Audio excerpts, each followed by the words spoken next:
I was folding the last of Luke's superhero underwear when the doorbell rang. That peculiar Wednesday evening stillness, dishwasher humming, kids finally asleep, wine barely poured, shattered with a single chime. "Coming," I called, setting my glass on the counter without taking a sip. The clock on the microwave read 9:17 p.m. Too late for package deliveries, too early for emergencies. I swung open the door to find a woman I'd never seen before. Slender, dark-haired, maybe mid-30s like me. She wore a cream blouse that looked expensive and had the kind of perfect eyebrows I'd given up trying to achieve years ago. "Can I help you?" I asked, one hand still on the door.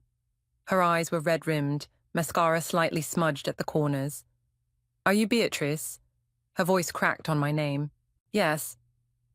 My stomach tightened. Nothing good ever comes from strangers knowing your name before you know theirs. "I'm Leah." She paused, swallowing hard. "I think we need to talk about Simon." My husband's name in this stranger's mouth felt like a violation. "I'm sorry, what is this about?" I kept my tone neutral, though my pulse had doubled. "May I come in, please?" Her composure was fracturing around the edges. I wouldn't be here if it wasn't important. 15 years of marriage had taught me to trust my instincts. Something was deeply wrong. I stepped aside, letting her into my home, the home Simon and I had built, where our children slept upstairs, unaware that their world was about to implode. I led her to the kitchen, where my abandoned wine waited. "Would you like something to drink?" She shook her head, then changed her mind. "Actually, yes, whatever you're having."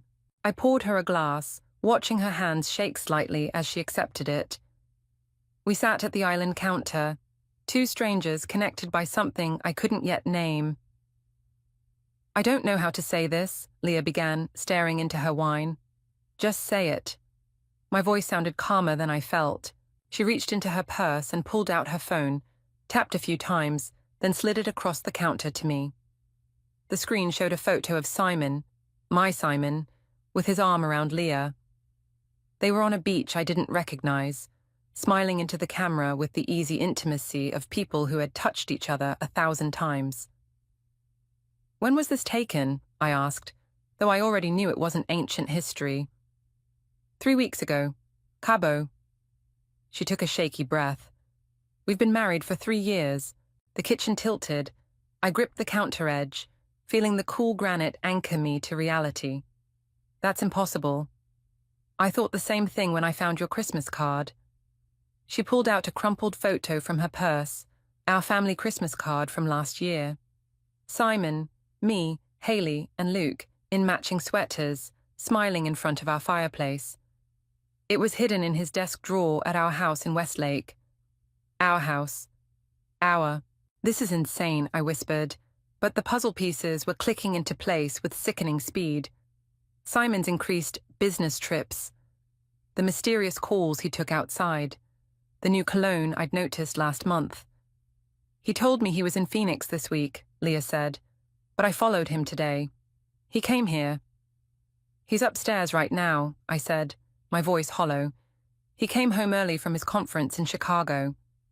We stared at each other, two women who had both believed they were Simon's only wife. "How did you find me?" I asked. "I hired someone after I found your Christmas card. I've known about you for 6 days." Her laugh was brittle. "I've been throwing up for 5. I stood up suddenly, needing to move.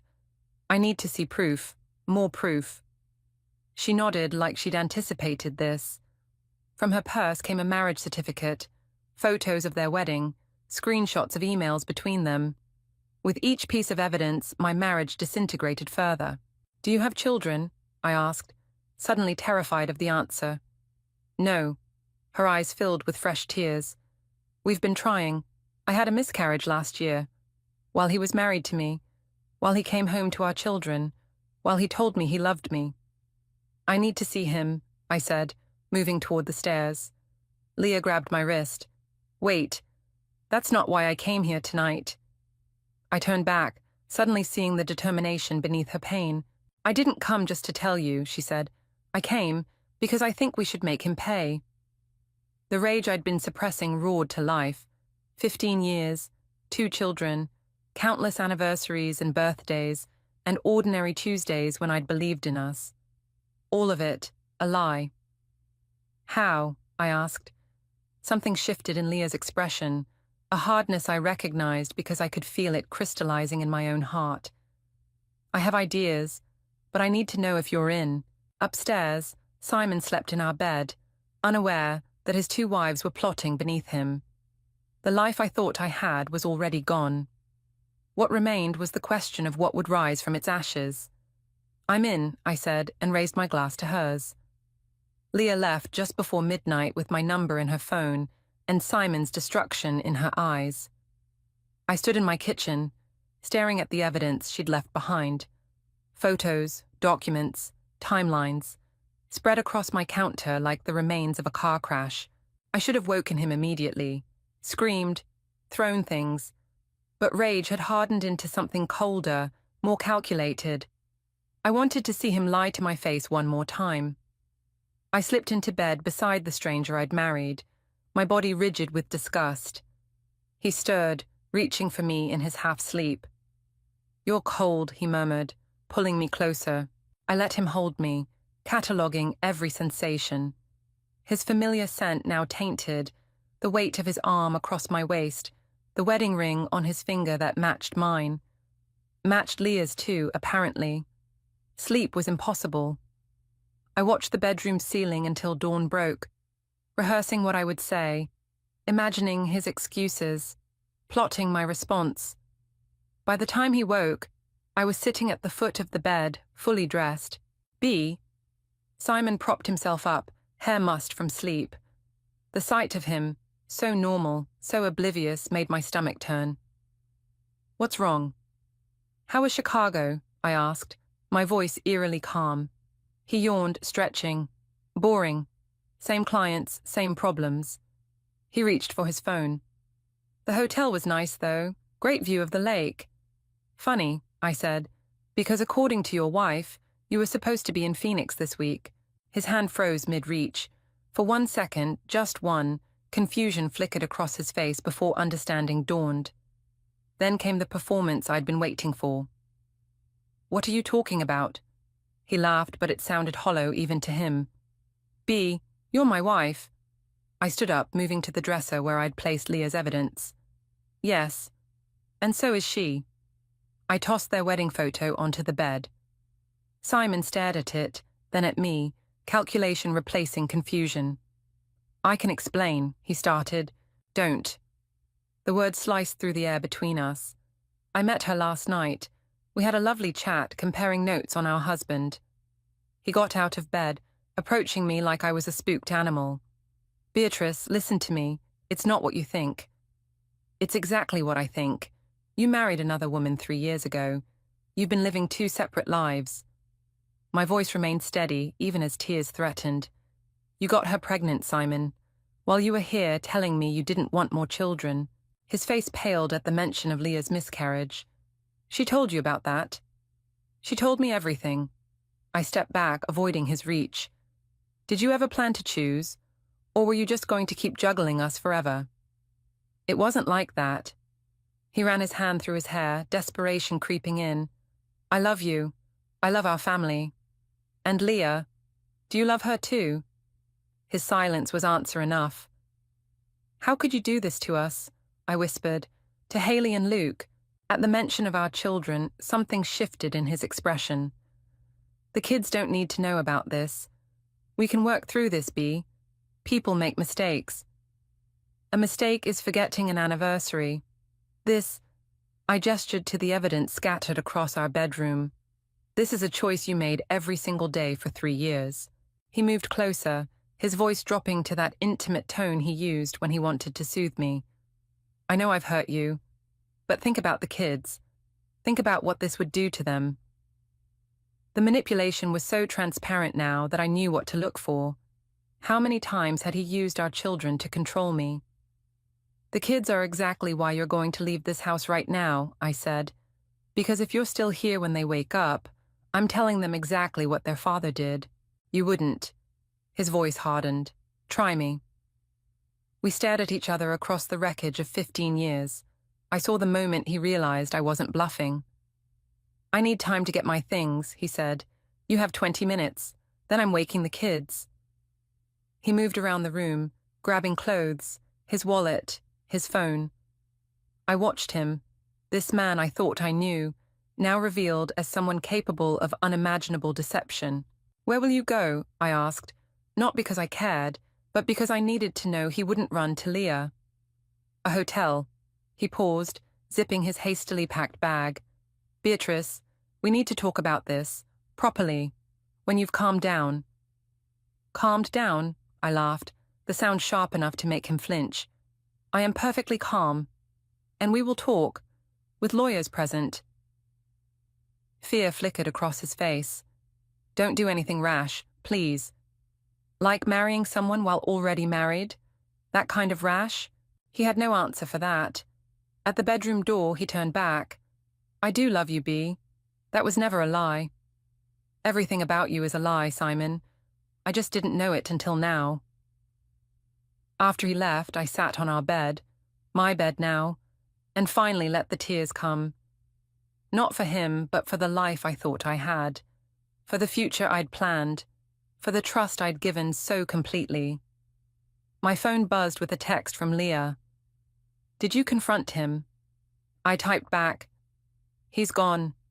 What's our next move?" Her response came immediately. "Coffee. My place. 10 a.m. I found something else." Whatever came next, I wouldn't face it alone. Simon had created his own worst nightmare. Two women who knew all his secrets, with nothing left to lose. Leah's house was everything mine wasn't. Minimalist, pristine, aggressively modern. No fingerprints on the glass coffee table. No homework scattered across countertops. No evidence of children's existence. It felt like walking into a furniture showroom rather than a home. "Nice place," I said, accepting the coffee she offered. Black, no sugar. Exactly how I'd told her I liked it. She was paying attention. I wondered what else she'd noticed about me. "Simon pays the mortgage." She settled across from me, tucking her legs beneath her. "Or I guess we both do, without knowing it." The bitterness in her voice mirrored what I'd been swallowing all morning, while explaining to Haley and Luke that Daddy had to go away for work again. Another lie to protect them from their father's deception. "What did you find?" I asked, cutting to the chase. Leah pulled out her laptop. "I've been going through our finances, joint accounts, credit cards, investments." Her fingers moved across the keyboard with practiced efficiency. "Simon's been moving money around for years. Look at this." She turned the screen toward me. Spreadsheets had never been my strong suit, but even I could see the pattern of transfers. Money flowing between accounts I'd never heard of. "He's been siphoning money from both of us," she explained.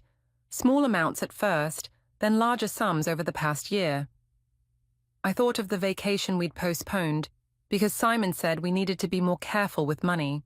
The braces Haley needed that our insurance mysteriously wouldn't cover. All while he was bleeding our accounts dry. "How much?" My voice sounded hollow. "From your accounts? About $217,000 over the past 3 years. The room tilted slightly. "That's impossible. I would have noticed."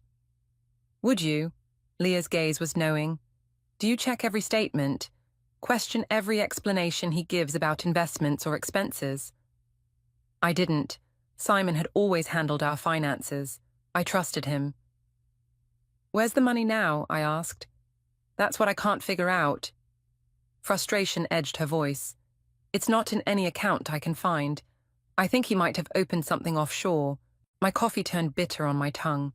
"So he's not just a bigamist, he's a thief. And possibly planning to disappear with everything." Leah closed her laptop. "He called me this morning, claimed he was staying at a conference another few days. He told me he was at a hotel." I laughed without humor. "Probably with wife number 3. Do you think there are more of us?"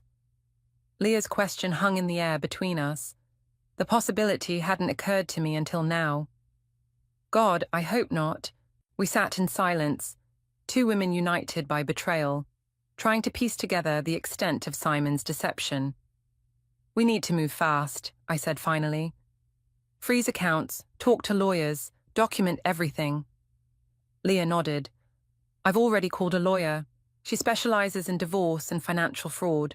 She can see us both tomorrow." "Both of us? Together?" "It makes sense, doesn't it? We're stronger together than apart." She was right, but something about her efficiency made me uneasy. "How are you so calm about all this?" Leah's composure cracked slightly. "I'm not. I haven't slept in days. I've thrown up every morning since I found out." She looked away. "I thought we were trying for a baby. Now I'm grateful it didn't happen." The vulnerability in her admission made her suddenly more real to me. Not just Simon's other wife, but a woman whose dreams had been shattered just like mine. "I have to pick up my kids from school at 3, I said, checking my watch. "Before that, I want to go to the bank." "I'll come with you," Leah offered. "No." The word came out sharper than I intended. "I need to do this part alone." At the bank, I sat across from a manager named Trevor, my hands trembling slightly as I explained the situation. "I need to freeze our joint accounts and open new ones in my name only," I said, sliding over my ID and banking information. Trevor's professional mask slipped as he processed my request. "Mrs. Ramos, these are serious steps. Have you discussed this with your husband?" "My husband married another woman while still married to me and has been stealing from both of us," I said flatly. "So no, I haven't discussed it with him." His eyes widened. "I see. Let me see what we can do." 45 minutes later, I walked out with new accounts, frozen joint assets, and a strange, hollow victory. Simon would discover what I'd done within hours. There would be consequences. My phone rang as I reached my car. Summer's name flashed on the screen, my best friend, who still didn't know my marriage had imploded. "Hey," I answered, trying to sound normal. "B, what the hell is going on? Simon just called me, frantic, saying you've kicked him out and won't answer his calls." My stomach dropped. "He called you? He's worried about you. Says you're acting crazy, making wild accusations." Of course, he was already spinning the narrative, making me sound unstable. "Summer, I need you to listen carefully," I said, my voice steady despite the rage building inside me. "Simon has been living a double life. He has another wife." Silence stretched across the line. Then, "That's insane. I've met her. I've seen their marriage certificate. It's real. Oh my God." Summer's shock sounded genuine. "Are you okay? Do you need me to come over?" "Not yet. There's more going on than I can explain right now." After hanging up, I sat in my car, hands gripping the steering wheel. Simon was already trying to turn people against me. Who else had he called? What else would he do to protect himself? My phone buzzed with a text from Leah. "How did it go?" I started to type a response, then paused. A new thought surfaced, uncomfortable but necessary. How much did I really know about Leah? What if this alliance was another manipulation? I needed to be smarter than Simon thought I was. That meant trusting no one completely, not even his other victim. "Fine," I texted back. "But we need to talk about Simon's friends. He's already started turning them against me." Her response was immediate. "He can't control the narrative if we expose him first." The seed of a plan took root. Simon had built his life on secrets. Maybe it was time to bring everything into the light, but on our terms, not his. The lawyer's office smelled like lemon polish and expensive perfume. Marissa, with her steel grey bob and tailored suit, looked exactly like the kind of woman who could eviscerate Simon in court. I liked her immediately. "Bigamy is a felony," she said, after Leah and I had laid out our situation. "But prosecuting it is complicated. Many DAs won't pursue charges unless there's another crime involved." "Like fraud?" I slid over the financial documents we'd compiled. "He's stolen over $400,000 from us combined." Marissa's eyebrows rose as she flipped through the pages. "This changes things. Financial fraud gives us leverage." "We want everything back," Leah said. plus damages, and I want full custody of my children, I added. Marissa set down the papers. Let's be clear about something. This case is messy, unique. The courts don't see many legitimate bigamy cases. She looked between us. You two working together complicates things further. How so? I asked. Your interests may not always align. Legally, Beatrice, you're the only valid spouse since you married him first. Leah's marriage isn't recognized under law. Leah stiffened beside me. So, I have no claim to anything. I didn't say that. You have claims to financial recovery for fraud, but in terms of marital assets, community property. Marissa shrugged. It gets murky. The implications settled over us. In the eyes of the law, I had more rights than Leah. The alliance between us suddenly felt fragile. I don't care about that, I said, surprising myself with how much I meant it. We both deserve justice. Leah's grateful glance warmed something in me. We'd been strangers a week ago, now bound by betrayal and determination. One more thing, Marissa said, her expression grave. Have either of you considered that there might be others? The question hung in the air like smoke.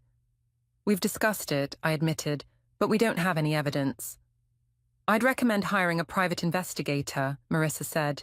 If there are more women, more accounts, more properties, you need to know before we proceed. Outside the office, Leah and I walked silently to our cars, the weight of new possibilities between us. I need to check on my kids, I said finally. Summer's watching them, but I should get back. Leah nodded, then hesitated. Beatrice, what Marissa said about your marriage being the only valid one, I want you to know I don't expect... Stop. I touched her arm. We're in this together, equal partners. Her smile was small but genuine. I'll call about the investigator. At home, I found Summer and the kids playing Monopoly at the kitchen table. Haley was clearly winning, her pile of colourful money stacked neatly by denomination. My methodical daughter, so like me, in ways that sometimes hurt. Mom! Luke launched himself at me. Aunt Summer let us have ice cream before dinner. Summer shrugged unapologetically. Crisis rules. After getting the kids settled with a movie, Summer cornered me in the kitchen. You look terrible, she said bluntly. Thanks. I mean it, Bea. You're pale. Are you sleeping? I wasn't. Every night since Leah's revelation had been a carousel of rage, grief, and plotting. I'm fine. Simon called again, she said, watching me carefully. He wants to see the kids this weekend. My hands tightened around my coffee mug. Absolutely not. Bea.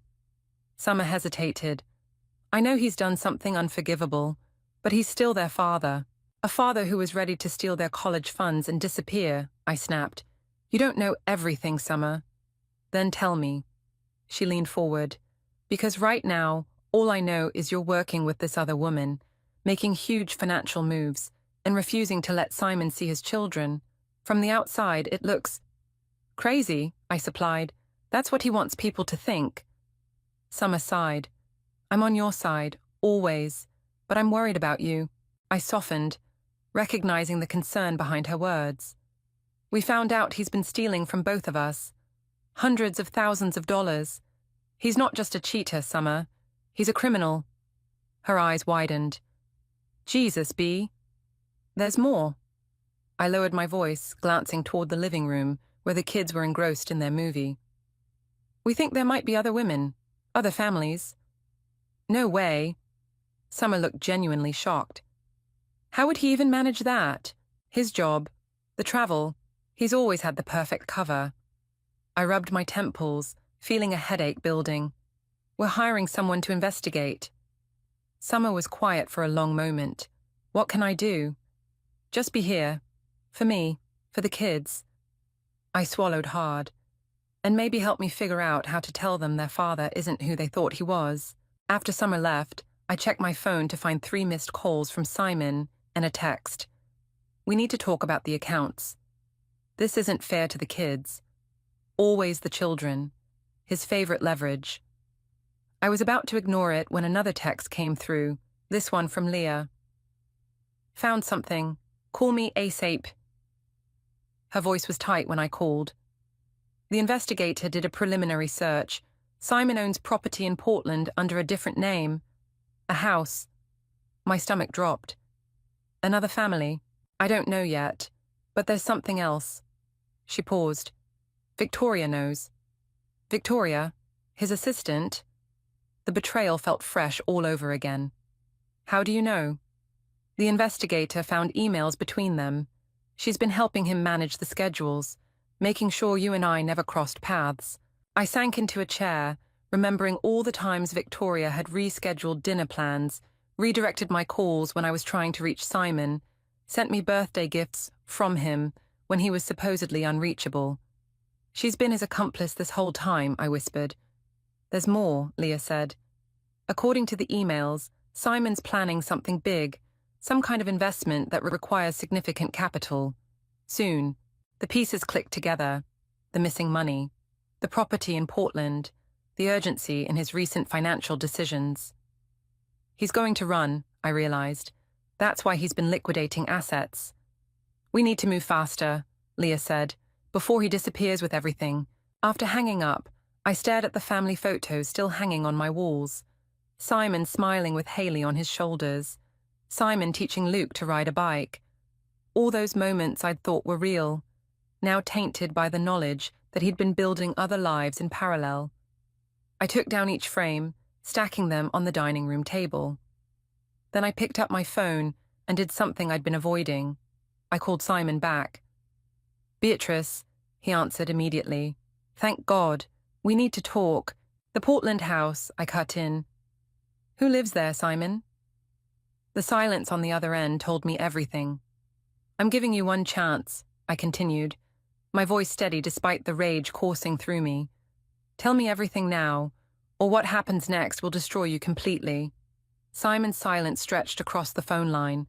I could almost see him calculating, weighing lies against truths, deciding how much to reveal. It's not what you think, he finally said. It never is with you. I kept my voice low, aware of the kids in the next room. Who lives in Portland, Simon? No one, he sighed. It's an investment property. Try again. Beatrice, please. Can we meet in person? This isn't a conversation we should have over the phone. No more private conversations, I said. No more secrets. Tell me now or I'm calling the police. Another pause. Her name is Diane. It's complicated. Is she your wife too? My knuckles turned white around the phone. No, God, no, she was a mistake. A brief thing that ended years ago. But you bought her a house. The pieces weren't fitting together. Why would you... She has my daughter, he said quietly. Mia, she's 6. The floor seemed to drop beneath me. I gripped the counter to steady myself. You have another child? My voice sounded distant, like it belonged to someone else. It wasn't planned. Diane and I... It was just a few months. When she got pregnant, I tried to do the right thing. The right thing? I laughed, the sound harsh even to my own ears. You hid a child from your family for 6 years. You stole from us to support your secret daughter.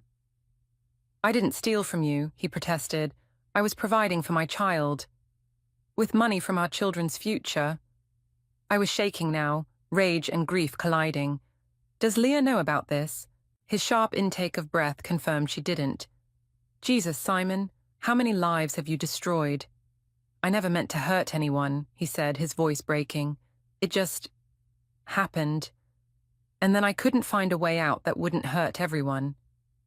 So you just kept lying, kept taking, kept betraying everyone who trusted you.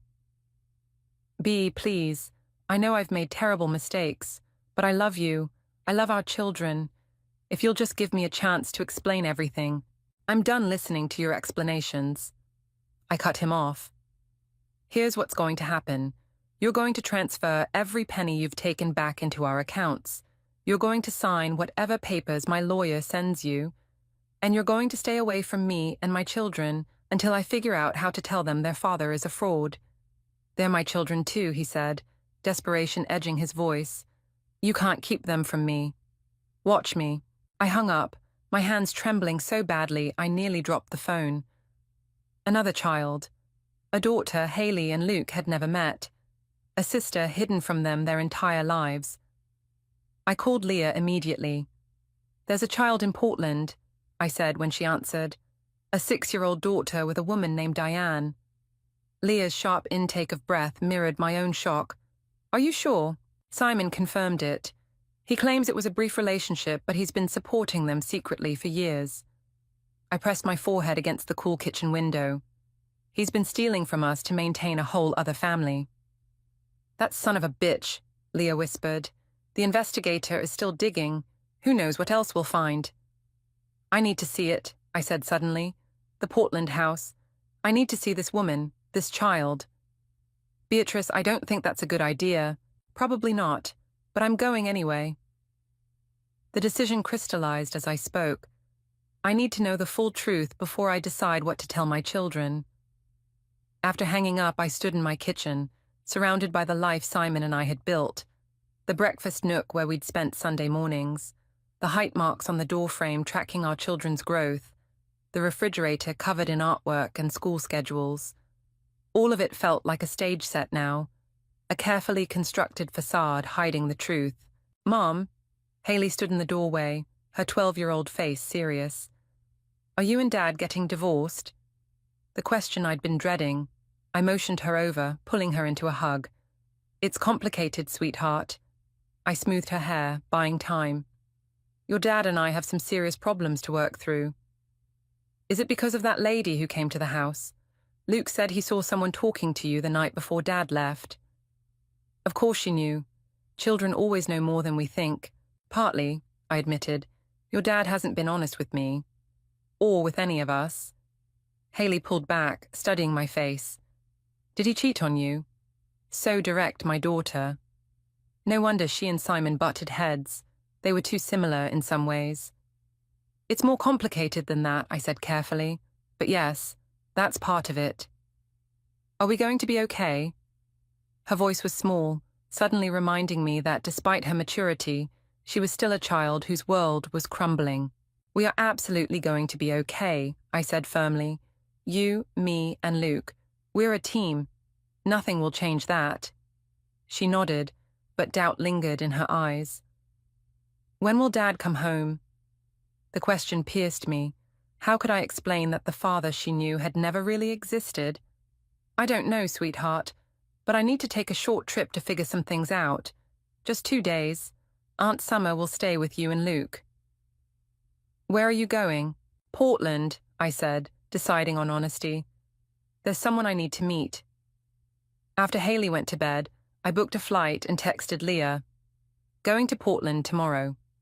"Coming?" Her response was immediate. "Already booked my ticket. We leave at 8 a.m. I packed a small bag, my mind racing with questions. What would I say to this woman, this Diane? What did she know about Simon's other lives? And the child, Mia? What would it be like to see Simon's features reflected in a face I'd never known existed? As I zipped my suitcase, my phone lit up with a text from Simon. "Please don't do this. You'll only make things worse." Too late. The time for his preferences had ended the moment Leah knocked on my door. Whatever we found in Portland, I was done protecting Simon from the consequences of his choices. Portland greeted us with steady rain and grey skies that matched my mood. Leah and I barely spoke during the flight, each lost in our own thoughts about what awaited us.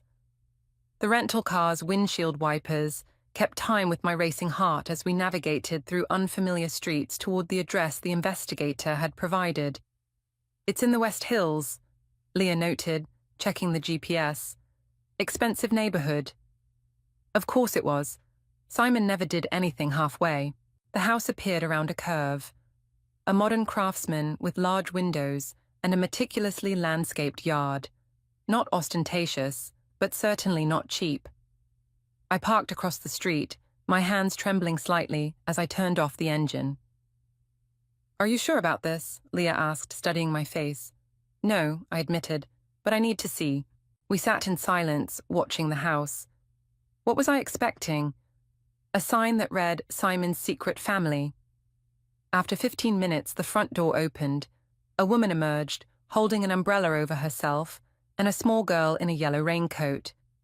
The child skipped down the steps, jumping deliberately into a puddle at the bottom. My breath caught. Even from this distance, I could see Simon in her. The same dark curls, the same way of tilting her head. "That's her," I whispered. "That's Mia."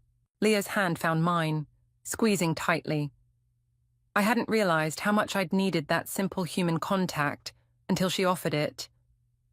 The woman, Diane, helped Mia into a silver SUV parked in the driveway. They pulled out, driving past us without a glance. I watched until their taillights disappeared around the corner. "What now?" Leah asked. I took a deep breath. Now we wait. 3 hours later, the SUV returned. This time, I didn't hesitate. As soon as Diane and Mia entered the house, I was out of the car, crossing the street with Leah hurrying behind me. My knock was answered quickly. Diane was taller than I expected, with sharp features and wary eyes that widened when she saw us standing on her porch. "Can I help you?" she asked, one hand still on the door like she might slam it closed. "I'm Beatrice," I said, "Simon's wife." Her face drained of color. "I don't know what you're talking about." "Please," I said, my voice softer than I'd intended. "I'm not here to cause trouble. I just need answers." Something in my expression must have reached her. She glanced behind her, then stepped onto the porch, pulling the door nearly closed. "Mia's inside," she said quietly. "I don't want her hearing this." "Does she know about Simon?" Leah asked. Diane's eyes flickered to her. "And you are?" "I'm Leah, Simon's other wife." A bitter laugh escaped Diane. "Jesus Christ, he really did it, didn't he? Married someone else?" She shook her head. "I told him he was going to get caught eventually." The casual way she said it struck me like a physical blow. "You knew? About his family? About me?" She had the decency to look ashamed. "Not at first. We met at a conference.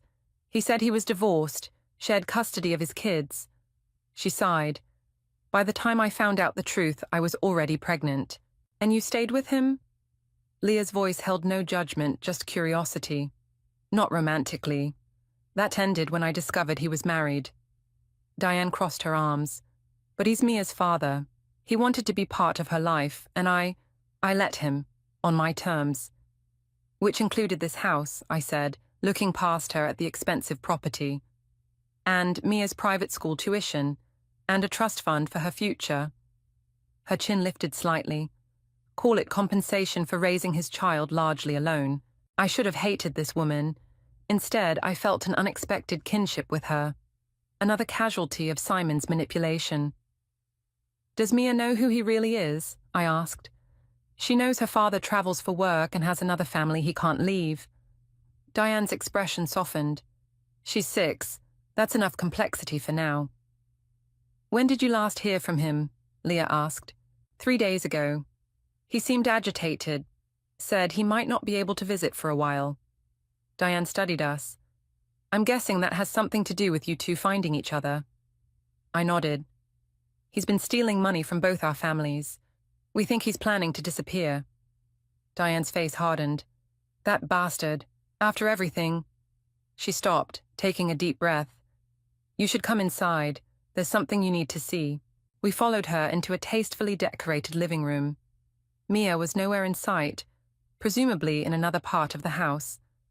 Diane disappeared briefly, returning with a laptop. "Simon doesn't know I have this," she said, opening it. "He left it here during his last visit and took mine by mistake. I was going to mail it to him, but—" She shrugged. "I got curious." She turned the screen toward us. His email was still logged in. "Look at these." I leaned forward, scanning the messages. Correspondence with someone named Marcus about a property in Costa Rica. Transfer confirmations for large sums to an offshore account. Flight itineraries. "He's leaving the country," Leah whispered. "Next week." "One-way tickets," I noted, my stomach dropping. "For him and Victoria." Diane looked confused. "Who's Victoria?" His assistant, Leah explained. Apparently she's more than that. The betrayal felt fresh all over again. Not just the lies, the theft, the secret families, but this final escape plan with yet another woman. He's not just running, I realized, scrolling through more emails. He's taking everything. Look at these liquidation orders. He's cashing out accounts, investments, everything he can get his hands on, including the college funds I'd set up for Haley and Luke, including the inheritance my father had left me. All of it, scheduled to transfer to untraceable accounts 3 days from now. My phone buzzed with a text. Summer. Simon showed up at the house. Says he needs to get some things for a business trip. Should I let him in? Cold dread washed over me. He's at my house, right now. With the kids? Leah asked sharply. I nodded, already dialing Summer's number. No answer. We need to go, I said, standing abruptly. Now. Diane caught my arm. Wait, take this. She handed me the laptop. Use it to stop him. In the car, racing to the airport, I called the police, my lawyer, anyone who might help. No one could do anything immediately. Simon had legal right to enter his own home. He hadn't technically broken any laws by booking flights. He's going to take the kids, I said, panic rising in my throat. He's going to disappear with my children. Leah's hand found mine again, steady and warm. We won't let that happen. As we rushed through the airport, my phone finally lit up with a response from Summer. Everything's fine. He got some clothes and left. Said to tell you he's sorry. The relief was short-lived. Sorry for what? For the lies. Or for what he was about to do. The next available flight home wasn't until morning. 8 hours of helpless waiting, knowing Simon was making his final moves. Whatever game he was playing, the endgame had begun, and I was running out of time to stop him. The house was quiet when I finally made it home the next afternoon. Too quiet. Summer met me at the door, her face tight with worry. Where are the kids? I asked immediately, dropping my bag in the entryway. With Simon. She held up her hands as panic flashed across my face. It's okay. He took them for ice cream. Said he'd have them back by 4. I checked my watch. 3:15. Did he say anything else? Act strange? He seemed sad, resigned. Summer followed me into the kitchen. He told the kids he needed to talk to them about some changes happening in the family. My blood ran cold. He's going to tell them. Tell them what? I hadn't shared everything with Summer yet. Now, as I quickly explained about Diane, Mia, and the Costa Rica plans, her expression shifted from confusion to horror. You think he's planning to take Haley and Luke? She asked. I don't know. I paced the kitchen. But I'm not taking chances. I called my lawyer, who promised to file for an emergency custody order, but warned it might not be processed until tomorrow. I called the police again, but without evidence of immediate danger to the children, they couldn't intervene in what they considered a domestic dispute. At 3:55, I heard Simon's car in the driveway. I positioned myself in the living room, trying to appear calmer than I felt. Summer squeezed my hand before slipping out the back door. We'd agreed this confrontation shouldn't happen in front of an audience. The front door opened. Luke's voice carried through the house, excited about something. Haley's followed, quieter but animated. Then Simon's, a gentle rumble that once brought me comfort but now sent ice through my veins. Mom! Luke spotted me first, launching himself across the room. Dad took us to the Science Museum after ice cream. We saw real dinosaur bones. I hugged him tightly, breathing in his familiar scent, grass and cotton candy, and little boy sweat. That sounds amazing, buddy. Haley approached more cautiously, her eyes moving between Simon and me. At 12, she was old enough to sense the tension crackling in the air. Hi, Mom, she said, accepting my hug with a stiffness that broke my heart. How was your trip? Educational, I said, meeting Simon's eyes over her head. Very educational. Simon stood in the doorway, hands in his pockets. He looked exhausted, the lines around his eyes deeper than I remembered. "Kids, why don't you go upstairs and get cleaned up?" I suggested. "I need to talk to your dad." Luke groaned but complied. Haley lingered, her gaze suspicious. "Is everything okay?" she asked. "It will be," I promised. "Go on." Once they were upstairs, Simon stepped fully into the room. "Beatrice." "Portland was lovely," I cut him off. "Diane says hello." He flinched. "You had no right to go there. And you had no right to hide a child from me for 6 years."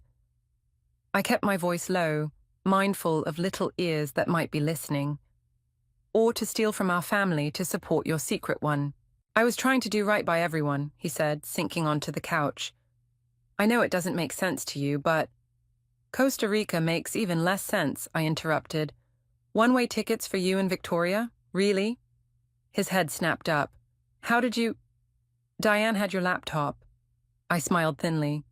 "You really should be more careful about where you leave your things, Simon. And who you trust." For the first time, I saw genuine fear in his eyes. "Good. It's not what you think," he started, but I was done with his explanations.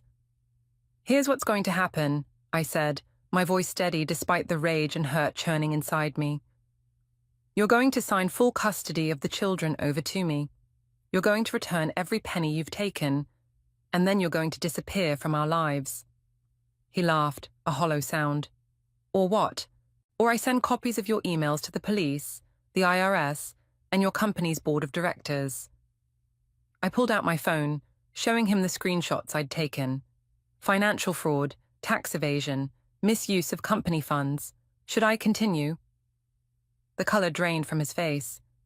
"You wouldn't." "Try me." I stepped closer.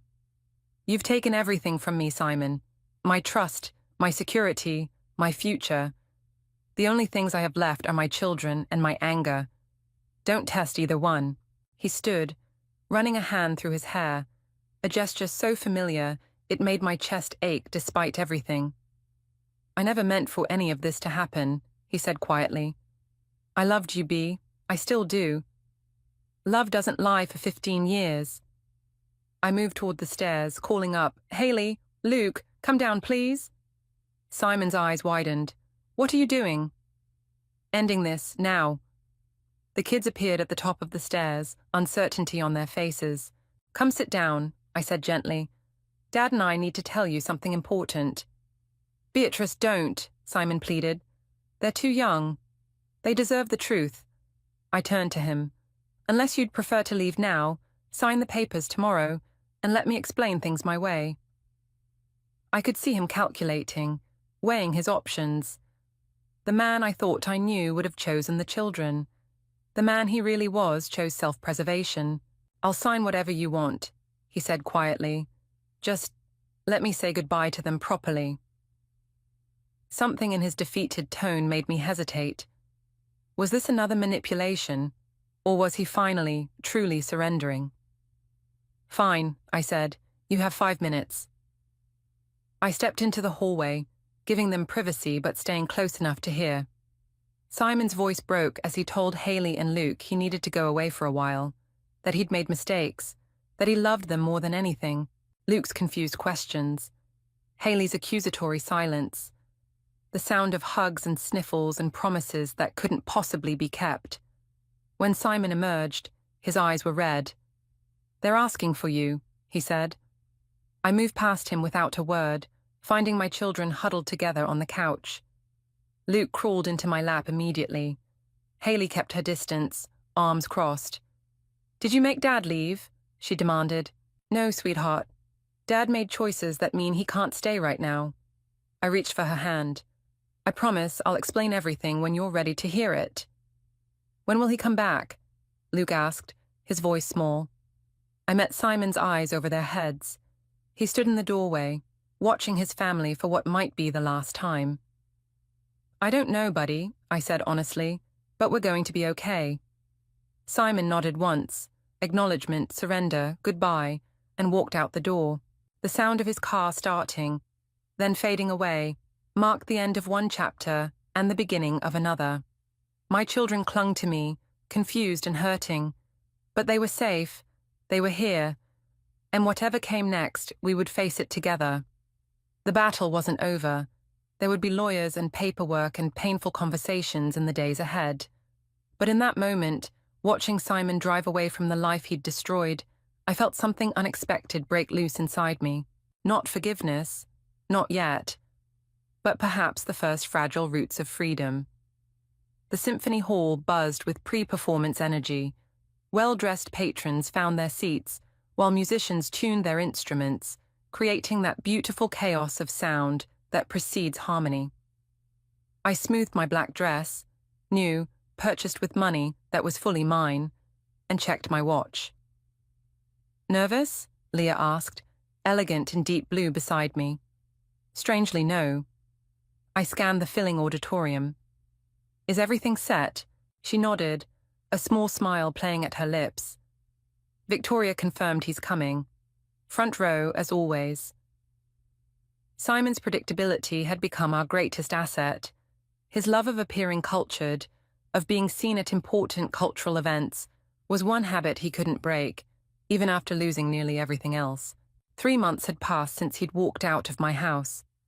3 months of lawyers and court dates and painful conversations with my children. 3 months of rebuilding from the ashes of 15 years of lies. The custody agreement was finalized last week. The financial settlements were still ongoing, complicated by Simon's attempts to hide assets. But tonight wasn't about legal victories. Tonight was about something more personal. "There he is," Leah murmured. Simon entered from the side door, Victoria on his arm. They looked like the perfect couple. He in his tailored suit, she in a sleek red dress. If I hadn't known better, I might have believed they were just what they appeared to be. "Right on time," I said, checking my phone. "Diane?" "In position." Leah's eyes gleamed with anticipation. "And the others?" "All here." I scanned the audience again, picking out the faces I'd come to know over the past months. Melissa from Seattle, Jenna from Chicago. Each woman Simon had manipulated, used, and discarded over the years. We'd found them all, one by one, through the investigator and Simon's stolen laptop. Some had been brief affairs, others, more serious entanglements. All had been lied to. All had lost something: money, time, trust, dignity. All had agreed to be here tonight. "It's almost time," Leah said as the lights began to dim. "Are you sure about this?" I thought of Haley and Luke at home with Summer, still struggling to understand why their father had left. I thought of the night Leah had appeared at my door, shattering my world and ultimately setting me free. "Absolutely sure." The conductor appeared to enthusiastic applause. The program tonight featured Tchaikovsky's Symphony No. 6, the Pathétique, Simon's favorite, which was why we'd chosen this particular performance. The music began, filling the hall with its emotional power. I watched Simon lean toward Victoria, whispering something that made her smile. The picture of contentment, of a man who believed he'd escaped the worst consequences of his actions. He had no idea what was coming. As the first movement reached its climax, I slipped out of my seat and made my way to the side of the stage. The security guard nodded. We'd arranged everything in advance, with the symphony's reluctant permission. This wasn't part of the program, but they'd agreed after hearing our story. The movement ended. During the brief pause before the second began, I stepped onto the stage. A murmur rippled through the audience. The conductor looked at me, then stepped aside as planned. I approached the microphone at the center of the stage. "Good evening," I said, my voice steady. "I apologize for this unusual interruption." My eyes found Simon in the front row. The shock on his face was everything I'd hoped for. "My name is Beatrice, and I'm here tonight because of a man in this audience." I paused, letting the tension build. A man who has spent decades building his life on lies. Simon half rose from his seat, then sank back down as Victoria clutched his arm. He was trapped. Walking out would only draw more attention. "This man married me 15 years ago," I continued. "He fathered my 2 beautiful children. He built a life with me based on trust and promises. I gestured to the side of the auditorium, where Leah now stood. He also married this woman 3 years ago, creating a parallel life while maintaining his first. Gasps and whispers spread through the crowd. Simon's face had gone deathly pale. But that wasn't enough. I nodded toward the opposite side, where Diane stood with Mia. He created a third family, and a fourth. One by one, the women stood throughout the auditorium, Melissa, Jenna, and 3 others, each representing a different chapter in Simon's elaborate deception. For years, this man stole from each of us, not just our money, but our time, our trust, our dignity. He made us doubt ourselves, question our worth, blame ourselves for his absences and inconsistencies. I looked directly at Simon now. He sat frozen, Victoria's hand no longer on his arm. She was staring at him with dawning horror. "We're not here for revenge," I said, softening my voice. "We're here because the truth matters, because secrets thrive in silence, because each of us deserved better than to be part of someone else's lie." Security was approaching Simon now, not to remove him, but to escort him to the stage as we'd arranged. "Simon," I said into the microphone, "would you care to address these women, all in the same room for the first time?" He shook his head, refusing to move. It didn't matter. We hadn't expected courage from him. "Then I'll say what you won't," I continued. "To each woman here who was deceived, you did nothing wrong. You were not foolish for trusting. You were not blind for believing. The failure was never yours." Tears streamed down Leah's face. Diane held Mia closer. The other women stood tall, finally seen, finally validated. We stand here not as victims, but as survivors, not defined by what was done to us, but by how we've chosen to rise above it. I stepped back from the microphone, my part complete.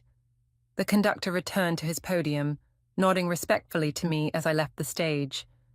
By the time I returned to my seat, Simon and Victoria were gone, slipping out during the commotion. It didn't matter. We'd accomplished what we came for.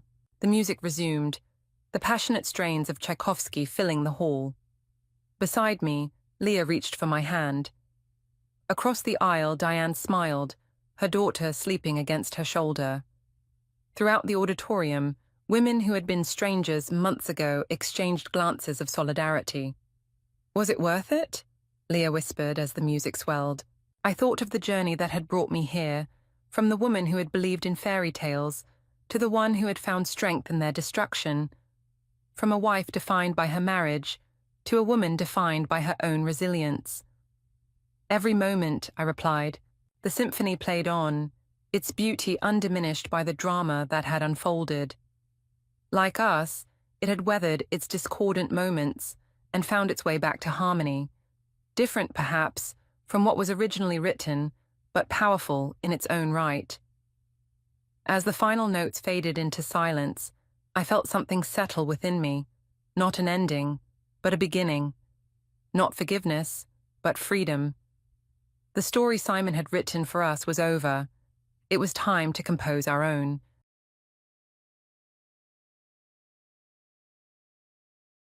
Hello everyone, I'm Jennifer Jackson.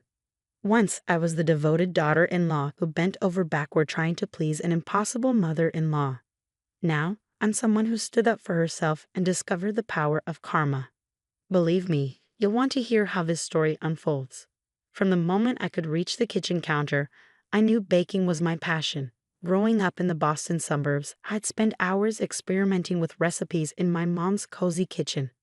Now, at 32, I'm living my dream as the owner of Sweet Canvas, a boutique bakery nestled in Boston's historic district. The aroma of fresh pastries and the smiles of happy customers make every pre-dawn wake-up worth it. It's actually where I met Michael Thompson, my husband. He walked in for coffee, stayed for a cupcake, and asked me out right there. A whirlwind year later, we were married. That's when Patricia Thompson entered my life.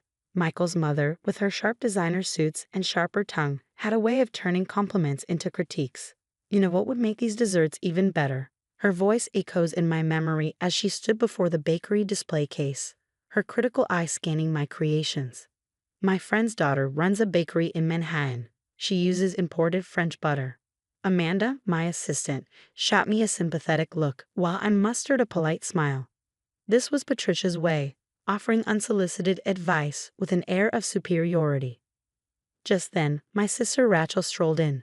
"There's my favorite baker, and those are definitely my favorite lemon squares in the window," she declared, her warmth a much-needed balm. Rachel has always been my rock. The bell jingled as Michael entered. "Mom, I thought you had a meeting with your decorator." "Just stopping by to help Jennifer with a few suggestions," Patricia replied, adjusting her scarf with a flourish. "Someone needs to guide her." I glanced at Michael, silently pleading for backup. He offered his usual helpless shrug, leaving me to fend for myself.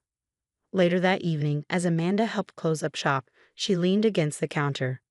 "You don't have to take this, Jess. Your bakery's thriving. Didn't we just get a glowing write-up in Boston Magazine?" I nodded, though my voice wavered. "I'm trying to keep the peace. Besides, the article speaks for itself." "Maybe," Amanda said, her expression troubled. "But something about Patricia feels off. Be careful, okay?" I brushed off her concern. If only I'd known what lay ahead.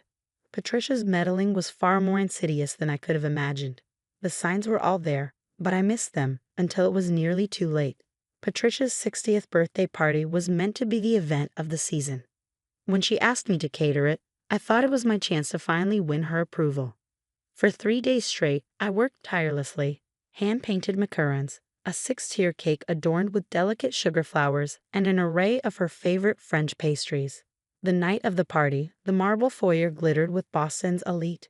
As I arranged the final dessert display, I overheard Patricia's voice drifting from a nearby group. "Oh, the cleaning service did a wonderful job with the setup," she said, waving a manicured hand. "Maria, or whatever her name is, also bakes." My hands froze. Amanda, carrying a tray, nearly dropped it. Someone in the group corrected her. "That's your daughter-in-law." "Oh yes, of course," Patricia replied with a dismissive laugh. "She does own that little shop." "Speaking of bakeries, Catherine, how's your daughter's shop in New York? Michael always raves about it when he visits." My heart clenched. Michael visits New York? He'd never mentioned that. Later, while retrieving my coat from Patricia's study, I overheard her voice again, cold and calculating. "The plan is working perfectly," she said into the phone. "Once that shabby bakery fails its health inspection next week, Michael will finally see she's not good enough for this family. Catherine's daughter has real potential." The words hit me like a freight train. My phone buzzed, a text from one of my suppliers. "We regret to inform you that we must terminate our contract. We've received complaints about your business." That night, I confronted Michael. "Your mother introduced me as a cleaning lady at her own party, which I catered." I fumed. Michael sighed, pinching the bridge of his nose. "Come on, Jess. You know how she gets at these events. She's under a lot of pressure." "Pressure?" I shot back. "She's trying to set you up with Catherine's daughter." Michael's laugh was hollow. "Don't be ridiculous. Mom's just networking." The conversation went nowhere, leaving a bitter taste in my mouth. The next morning, Amanda called, her voice urgent. "Jess, you need to see this." She forwarded me emails she'd received, and my heart sank. Patricia had been contacting our suppliers, our bank, even health inspectors, spreading malicious lies about Sweet Canvas. "I can't believe she'd go this far," I said, my voice trembling with anger. "Believe it," Amanda replied grimly. "And there's more. Remember those bad reviews that almost ruined us last month?" I traced the IP addresses. They all came from the Thompson estate. As if on cue, Rachel burst into the bakery. "Sis, you won't believe what I just heard at the gym," she said, breathless. "Patricia's telling everyone you bought your good reviews and that your mentorship program is just for publicity." I stared at the photos from the party on my phone. Michael hadn't come home last night. In every shot, he was standing beside Catherine's daughter, with Patricia beaming in the background. The betrayal burned deep, but something else began to surface. Determination. "If Patricia wants a war, she'll get one," I said, my voice steady. "But she'll learn I'm not so easily eliminated. I've built my business from scratch before, and this time I have proof of her schemes." The next morning, I began sifting through every email Sweet Canvas had received over the past year. Amanda's tech-savvy friend helped us recover deleted messages, and what we found left us stunned. "Look at this thread." Amanda said, pointing to her screen. Patricia posed as a health inspector to scare off our suppliers. She even faked documents. Before I could respond, Rachel rushed in, phone in hand. "Jess, you have to see this," she said. She pulled up security footage from her real estate office. It showed Michael meeting with Catherine's daughter and signing papers. "He's been taking out loans against his properties," Rachel explained. "Patricia's been covering for him, using her connections to hide the paperwork." My phone buzzed, a call from an unfamiliar New York number. "Mrs. Jackson," a man said. "This is Marcus Chen from the National Food Network. We're interested in featuring Sweet Canvas in our Hidden Gems series." Hours later, Patricia must have caught wind of it. She started spreading rumors of food poisoning at my bakery, but she didn't know I'd been documenting everything. Marcus called back, his tone calm but resolute. "Mrs. Thompson, we received your intriguing email about Sweet Canvas. Funny thing though, we also received evidence of your systematic harassment campaign, including attempts to sabotage a youth culinary program." I could practically hear Patricia's world crumbling through the phone. Then came the final blow. Michael's office called to inform me that his gambling debts had exposed a massive fraud scheme at his firm. Not even Patricia's social connections could save him this time. "You know what's ironic?" Amanda said as we watched the scandal unfold on the news. "If Patricia hadn't tried to destroy you, none of this would have come to light." My phone buzzed again. Another call from the National Food Network. They wanted to feature not just the bakery, but our entire youth mentorship program. And they weren't the only ones interested. A year has passed since Patricia's infamous birthday party. Sweet Canvas now boasts 3 locations across Boston, and our youth culinary program has become a national model. Today, I'm catering the mayor's annual charity gala, the very event Patricia once chaired with such pride. "Did you see this?" Amanda asked, showing me her tablet. Michael's firm had made the Wall Street Journal. The scandal not only exposed his gambling debts, but years of corporate fraud. Patricia's estate sale, she moved into a smaller condo. I heard through mutual acquaintances that she's taken up baking classes. A small part of me hopes she finds peace, far away from my kitchen, of course. "Miss Jackson." Lily, now my head pastry chef, called from the kitchen. "The Food Network crew is here for the final filming." The documentary, Second Chances and Fresh Starts, premieres next month. It tells the story of Sweet Canvas and the 201 culinary careers we've helped launch this year alone. As I stepped into the bakery's bustling front room, the mayor's wife approached with a warm smile. "Jennifer, the other board members were right. Your story is so inspiring. We'd love for you to speak at next month's Women in Business Summit." Rachel arrived moments later, holding her phone with an incredulous expression. "You won't believe this," she said. "Turns out Patricia was skimming donations from those charity events she used to run. The DA's office is investigating." Before I could respond, a group of Patricia's former society friends approached me hesitantly. "Mrs. Jackson, we're launching a scholarship foundation for underprivileged youth," one of them began. "Would you consider joining our board?" The irony wasn't lost on me. These were the same women who once looked down on my little bakery. Now, they were seeking my advice, not for revenge, but because they'd finally seen what genuine community support looks like. My phone buzzed again. Another email from Michael's lawyer. He was still trying to claim part of Sweet Canvas in the divorce. Thankfully, my business documentation was flawless. A lesson hard-earned from watching Patricia's schemes unravel. Sometimes the best revenge isn't revenge at all. It's living well, doing good, and letting toxic people face the natural consequences of their actions. Our story doesn't end here. Sweet Canvas has grown to 5 locations across New England, each with its own youth mentorship program. Last month, Lily opened her own cafe, and I couldn't have been prouder watching her cut the ribbon. Michael?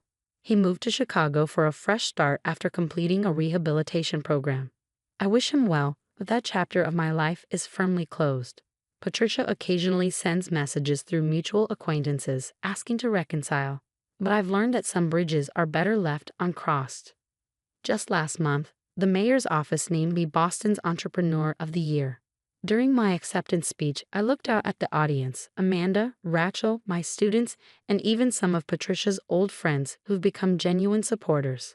Success, I told them, isn't about proving others wrong. It's about proving yourself right. Have you ever experienced someone trying to undermine your success while pretending to help? What would you have done in my position? Maintained silence as I initially did, or confronted their manipulation immediately? Some people say I should have given Patricia another chance after everything came to light. What do you think? Did I make the right choice by maintaining firm boundaries? Or do you believe in second chances, even with toxic family members? I'd love to hear your thoughts in the comments.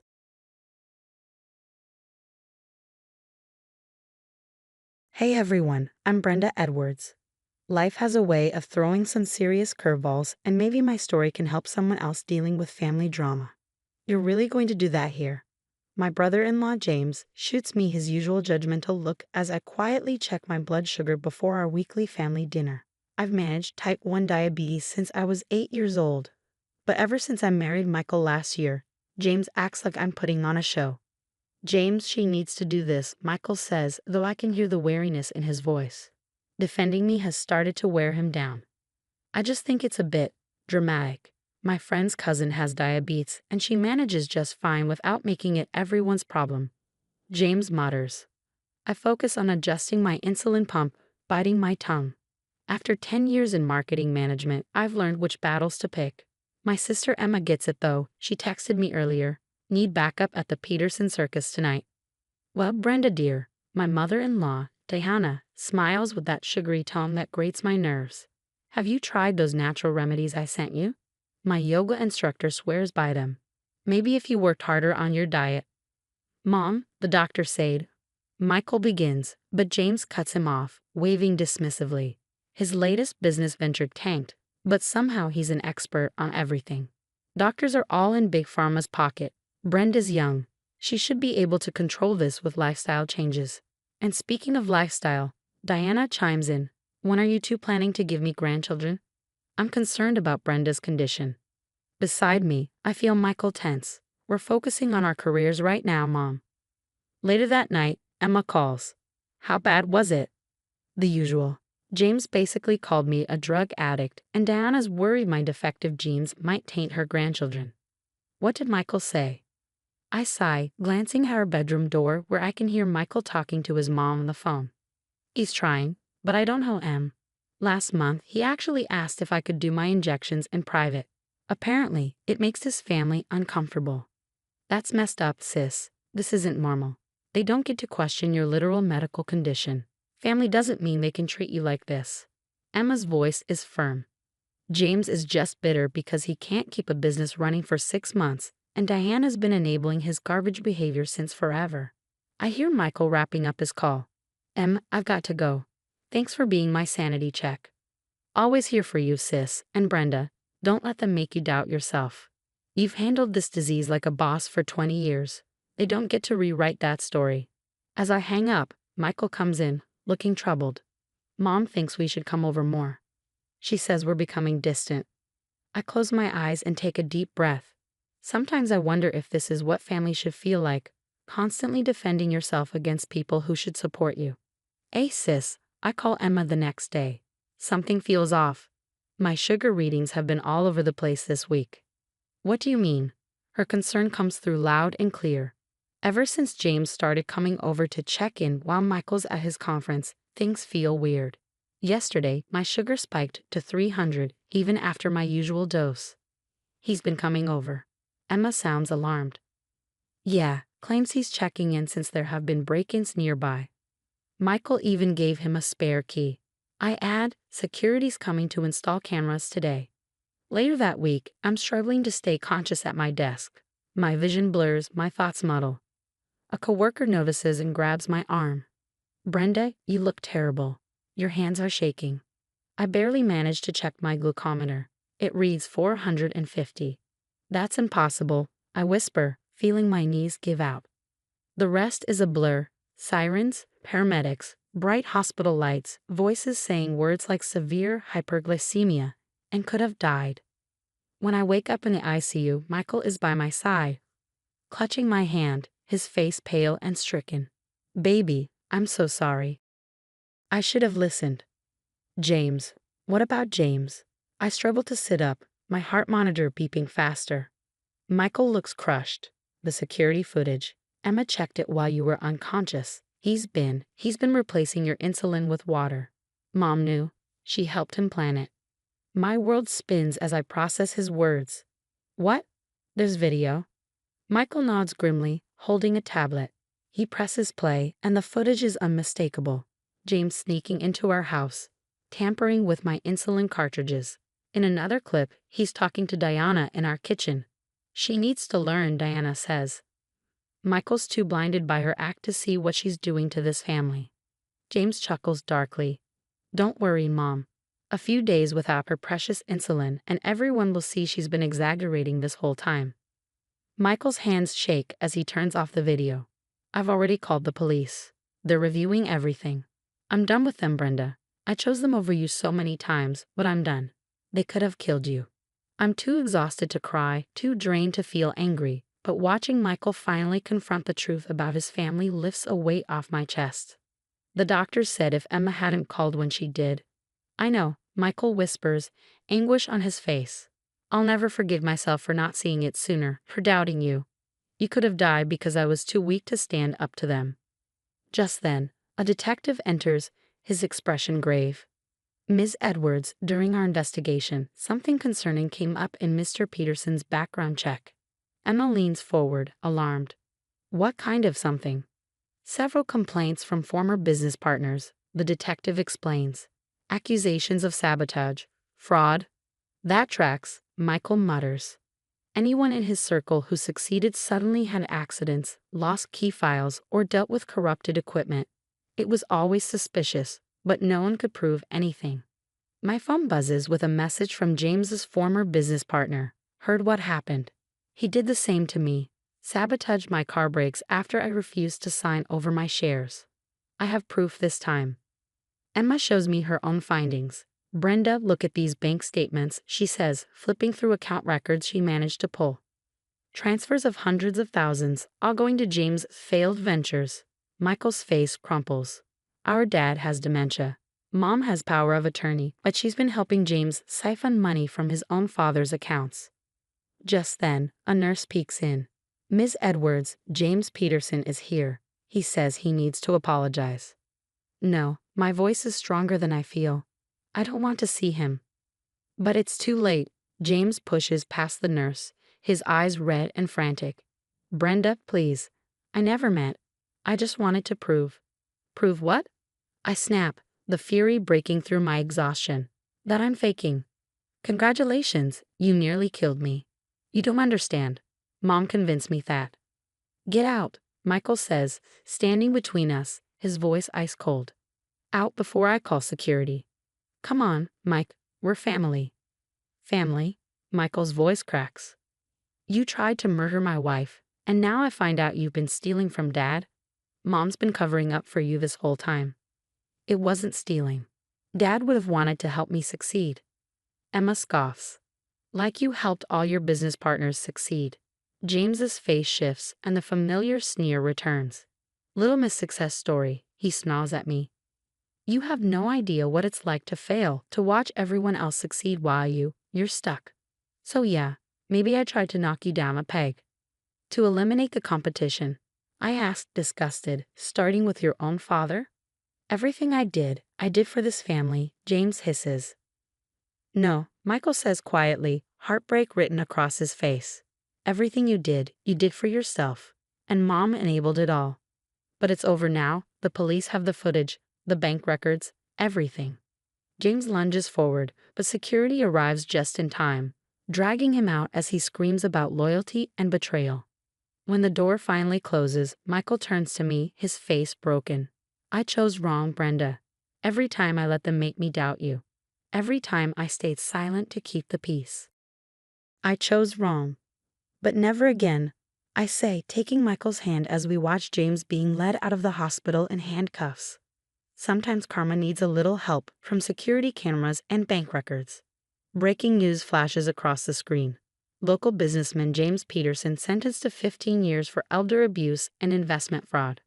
I turn up the volume, watching my former brother-in-law being taken away, satisfaction settling in. Just then, my phone rings. It's Diana. Brenda, please, she says, her voice frail and desperate. The family's falling apart.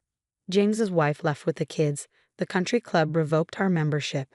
Everyone's talking. Sounds like consequences to me, Diana. Can't you ask Michael to speak to us? His father keeps asking for him. Oh, you mean the father you helped steal from? That's rich. Just then, my phone buzzes with an email. Guessed who just made department head. I cut her off, grinning. You're talking to the youngest marketing director in company history. Look at you, thriving while they're diving. Emma texts me as I read aloud. And by the way, your diabetes advocacy group got featured in the Times. Diana, I have a life to live. One that doesn't involve people who tried to kill me. We never meant it. Brenda, please, the social services investigation is ruining us. Can't you just tell them it was a misunderstanding? Of like how James misunderstood his way into his father's bank account? Or how you misunderstood all those forged signatures. Here's the thing, Diana. Family should forgive, but family shouldn't try to murder each other. Goodbye. I hang up just as Michael pulls up to pick me up for dinner. He hasn't spoken to his family since the hospital. That was his choice, not mine. James's sentencing was today. I tell him as he settles in beside me. 15 years. Michael nods, his expression grim. Dad's nursing home called, he adds. He's doing better now that he's away from them. Actually remembering things. Funny how that happens when people aren't drugging you to steal your money. My phone buzzes again. Another message from Diana. Please, everyone's abandoned us. The church committee asked me to step down. James's wife won't let us see the grandkids. I show Michael the message and he deletes it without reading. You know what's crazy? I say, watching the news recap James's fall from grace. They really thought they'd get away with it. All of it. They always did before. Dad's money, mom's influence. There were never any consequences. Until they messed with the wrong diabetic. I smile as Emma sends me a new photo. Diana leaving the social services building, hiding her face from reporters. No more charity galas, no more social clubs. Just a lonely woman, now stripped of her illusion of control and respect. Ready for dinner? Michael asks. That new place downtown? I smile. Yeah, just let me check my insulin. My real, untampered insulin. As we leave, I glance at the news one last time. James in handcuffs, Diana in disgrace, their victims finally getting justice. And me? I'm not just surviving. I'm thriving.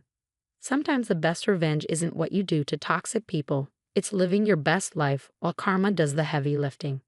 So, what would you do if you discovered your own family had been gaslighting you about your health? Would you press charges immediately, or would you gather evidence first, like I did? And here's something to consider. Was Michael partially responsible for enabling his family's behavior by not standing against them sooner? Should he have seen the red flags? I'm curious to hear your stories of dealing with toxic family members and how you handled betrayal from those who were supposed to protect you. Did you cut ties completely or try to maintain a relationship? Leave your thoughts in the comments below.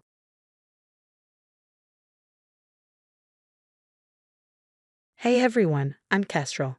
Have you ever thought you escaped a snake pit, only to realize the snakes are still hot on your heels, ready to strike again? Well, that's where my story starts. Stick around till the end, and trust me, you're going to want to hear how this soap opera ends. And hey, don't forget to like and subscribe if you're curious about how my ex-mother-in-law almost stole my life. Picture this, you finally got it together after a messy divorce. You're standing on solid ground, thinking, yes, I made it. Then bam, karma winks and says, not so fast. That's where I found myself just last month. I'm 32, a real estate agent, and most importantly, a mom to my incredible 7-year-old daughter, Emma. Life was finally going smoothly until Martha, my ex-mother-in-law, decided to play matchmaker, and she chose my kid's birthday party of all places. Emma's so excited about her party next weekend. I told my colleague Sophia over coffee, I just hope Martha doesn't turn it into another family reunion. Sophia gave me a knowing look. Girl, why do you even let your ex's family stay involved? That's just inviting trouble. I know, but Emma loves her grandparents, and I don't want to be that bitter ex who cuts them out, I sighed. That afternoon, I was showing a beachfront property when my phone buzzed for the 10th time that day. Martha again. Kestrel dear, did you order the cake yet?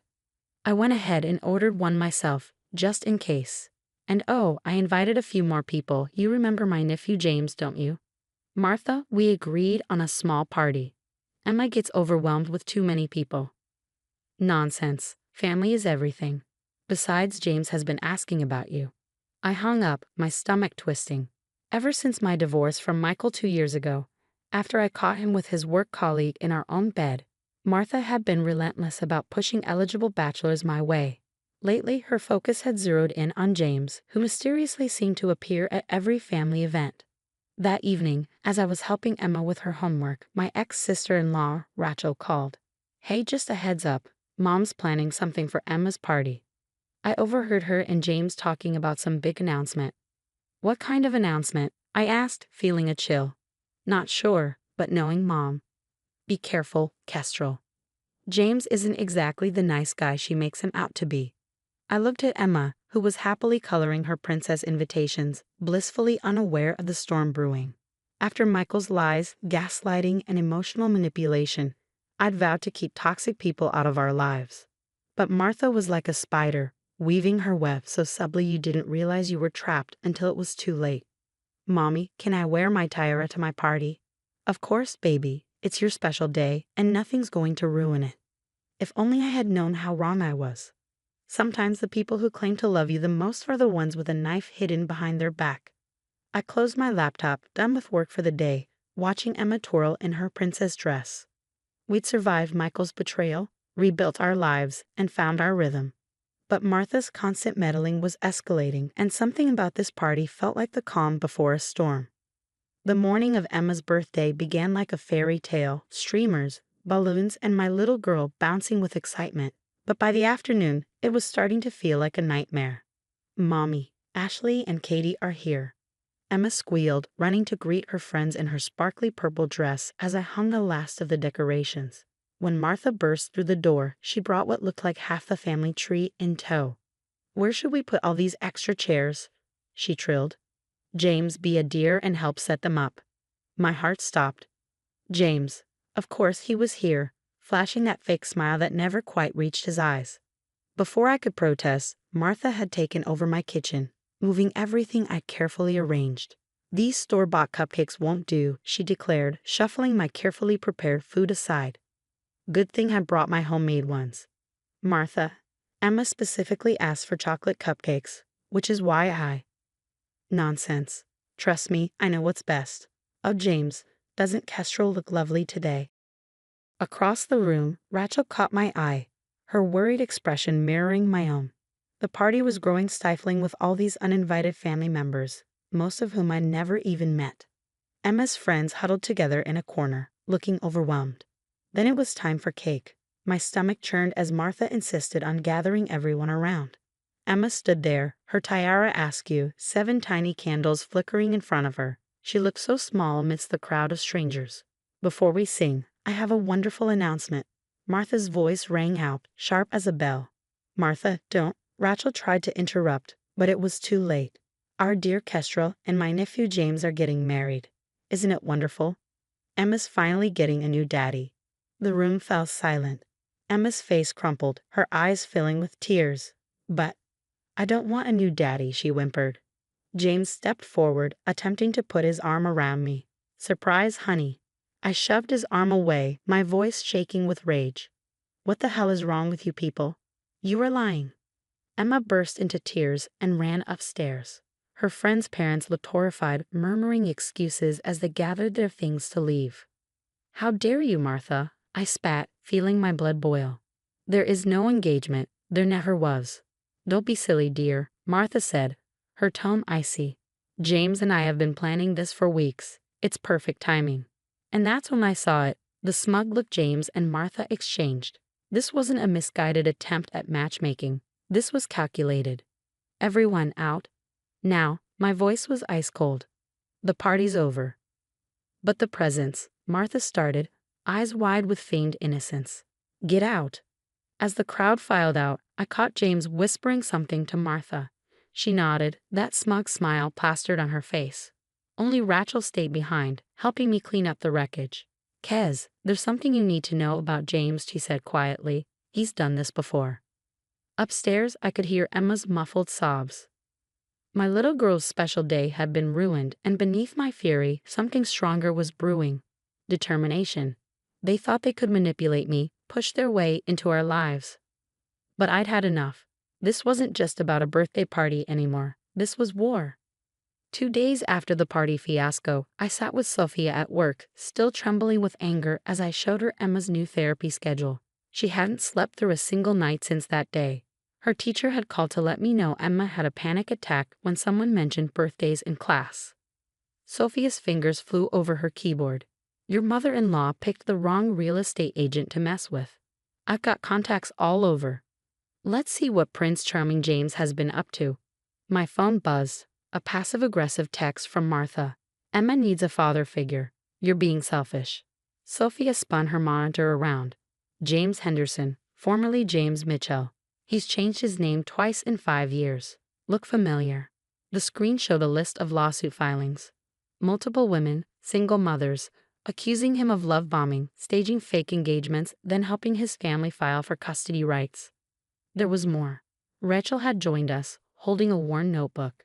I found Mom's notebook. She's been documenting everything. Every time Emma was late to school, every scraped knee, every day you worked late. She's building a case. My blood ran cold. A case for what? Grandparents' rights, Rachel said, her face pale. With James claiming to be Emma's future stepfather, they think they have grounds to petition for partial custody. Nausea twisted my stomach as I opened Martha's Facebook page. Hidden within her posts were countless subtle jabs. Praying for my granddaughter Emma. Single mothers have it so hard. Worried about Emma's emotional well-being. Children need stable father figures. She'd been planning this for months. Rachel's face softened. She did the same thing to Michael's first wife, you know. Made her look unstable until she finally gave up trying to see her son.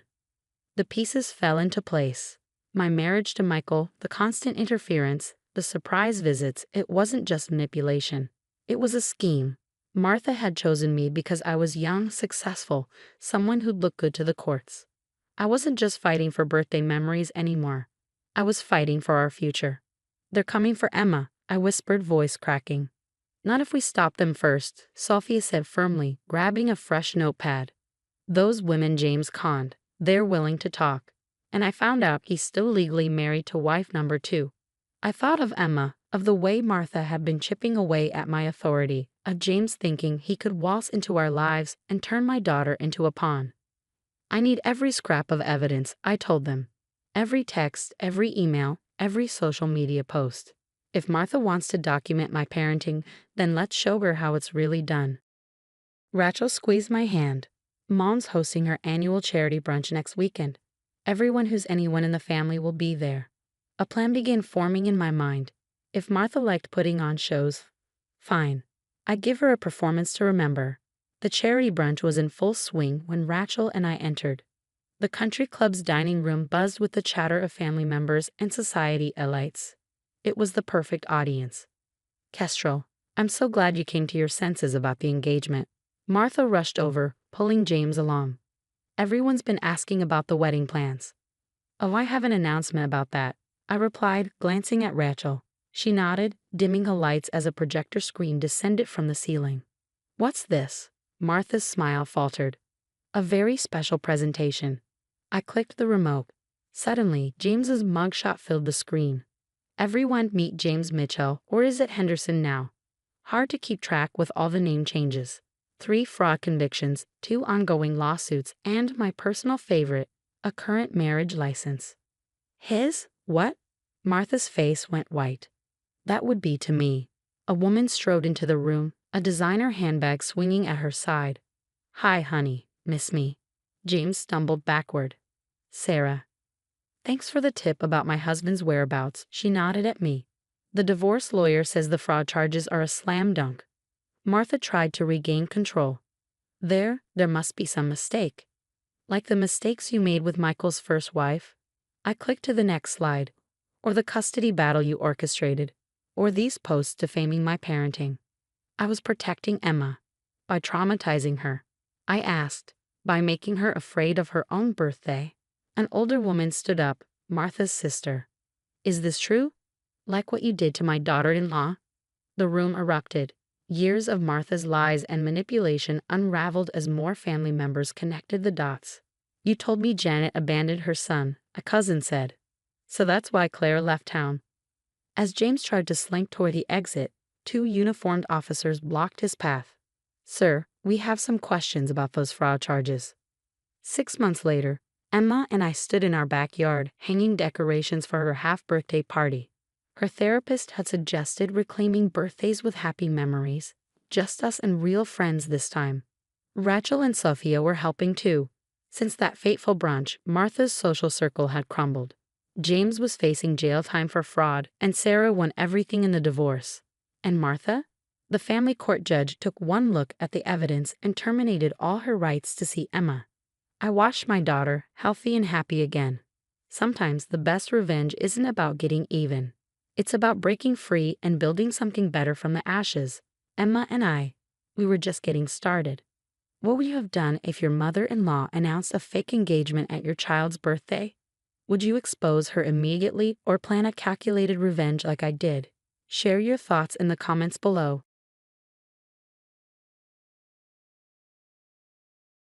Hi, everyone. I'm Tracy, a 30-year-old dermatologist with my own skincare clinic in downtown Boston. Life was going smoothly, and I'd worked hard to build my career and reputation.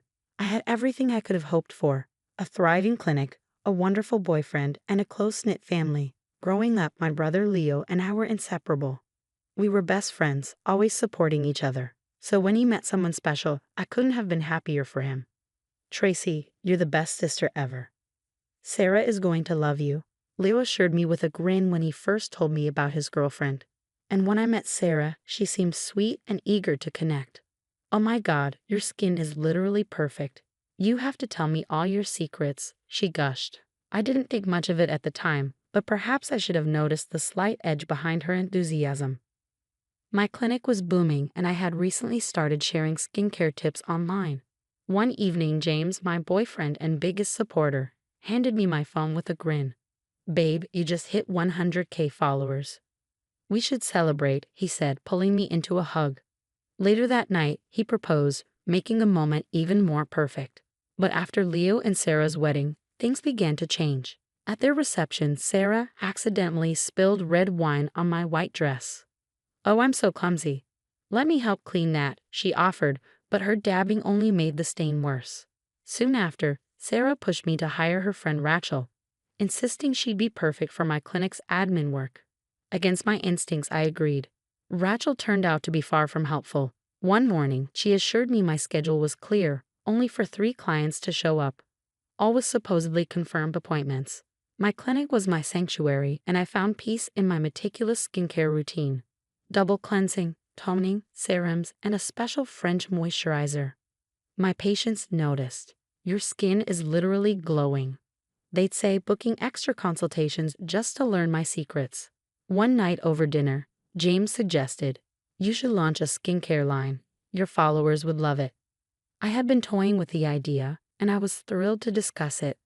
But the next day, Rachel interrupted during a staff meeting. "Oh, isn't that what Sarah's planning to do?" I was stunned. I hadn't even known Sarah was interested in skincare. As wedding plans with James progressed, Sarah's comments grew sharper. "Wow, another post about skincare? Don't you think people might get bored?" she'd say during family gatherings. She'd make offhand remarks like, "It's so brave of you to post without filters, so authentic." I tried to ignore her digs, focusing on my clinic's expansion and the wedding. But looking back, those were warning signs. The final straw came after my social media hit 500K followers. At a family barbecue, I overheard Sarah whispering to my mom, "Don't you think it's a bit unprofessional for a doctor to be dancing on social media?" People are starting to talk. She'd bring up supposed negative reviews at family dinners, acting concerned about my reputation whenever Leo wasn't around. On my wedding day, as I greeted guests, Mrs. Anderson, one of my loyal patients, complimented me. "Tracy, your skin is glowing. You have to tell everyone your secret." A small crowd gathered, eager to hear about my routine. And then I noticed Sarah standing nearby, her hand clenched tightly around her champagne glass. I gave Sarah a tight smile, masking my irritation. "Careful what treatments you ask for. She chimed in with a laugh that didn't reach her eyes. Some of them might not even be FDA approved.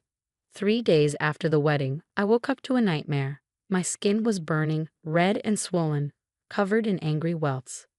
James, something's wrong. I panicked, barely recognizing my own reflection. He grabbed his keys without a second thought. We're going to the hospital. The dermatologist in the emergency room was baffled. These look like chemical burns. Have you used any new products lately? She asked. I shook my head, but my stomach dropped as I thought back to my usual French moisturizer. Could someone have tampered with it? When I returned to work, whispers followed me down the hall. My wedding photos were ruined, my face unrecognizable. Worse, patients started canceling appointments. Rachel walked into my office, avoiding eye contact. Your 2 o'clock canceled, she mumbled. Said they heard something about illegal treatments. What illegal treatments? I demanded. Rachel's face paled. I don't know, but there are rumors on social media and in some reviews. That night, James held me as I cried. We'll figure this out, he promised. Someone's obviously trying to sabotage you. My phone buzzed again, a cancellation. Then another. And soon my social media was flooded with comments about unsafe procedures. I noticed Rachel darting away whenever I was near, and in a staff meeting, she wouldn't meet my eyes, especially when I mentioned missing patient files. That weekend, I went to my parents' house, hoping to find some support. My face was still raw and inflamed. Maybe you should take a break, Sarah suggested sweetly. Focus on getting better. These rumors will die down eventually. But there it was, that slight, self-satisfied smirk she could barely conceal. The same look she had at my wedding, just before my face cream had been switched. James, I said that night, I need security cameras at the clinic.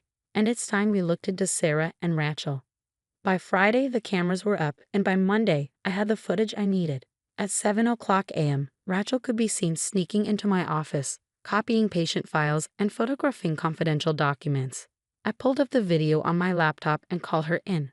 I've already called the police, I told her, watching her expression crumble. Unless you want to tell me what's really going on. Rachel's resolve crumbled instantly. Sarah made me do it, she whispered, trembling. She threatened to expose my old DUI if I didn't help her. Help her do what? I pressed. She's been collecting patient information, doctoring reviews, spreading rumors. She's the one who put chemical peel solution in your face cream at the wedding. My hands shook as I called a friend in the FBI's cyber crimes unit. Lisa, I need you to look into someone for me. What she found was staggering. Sarah had a pattern.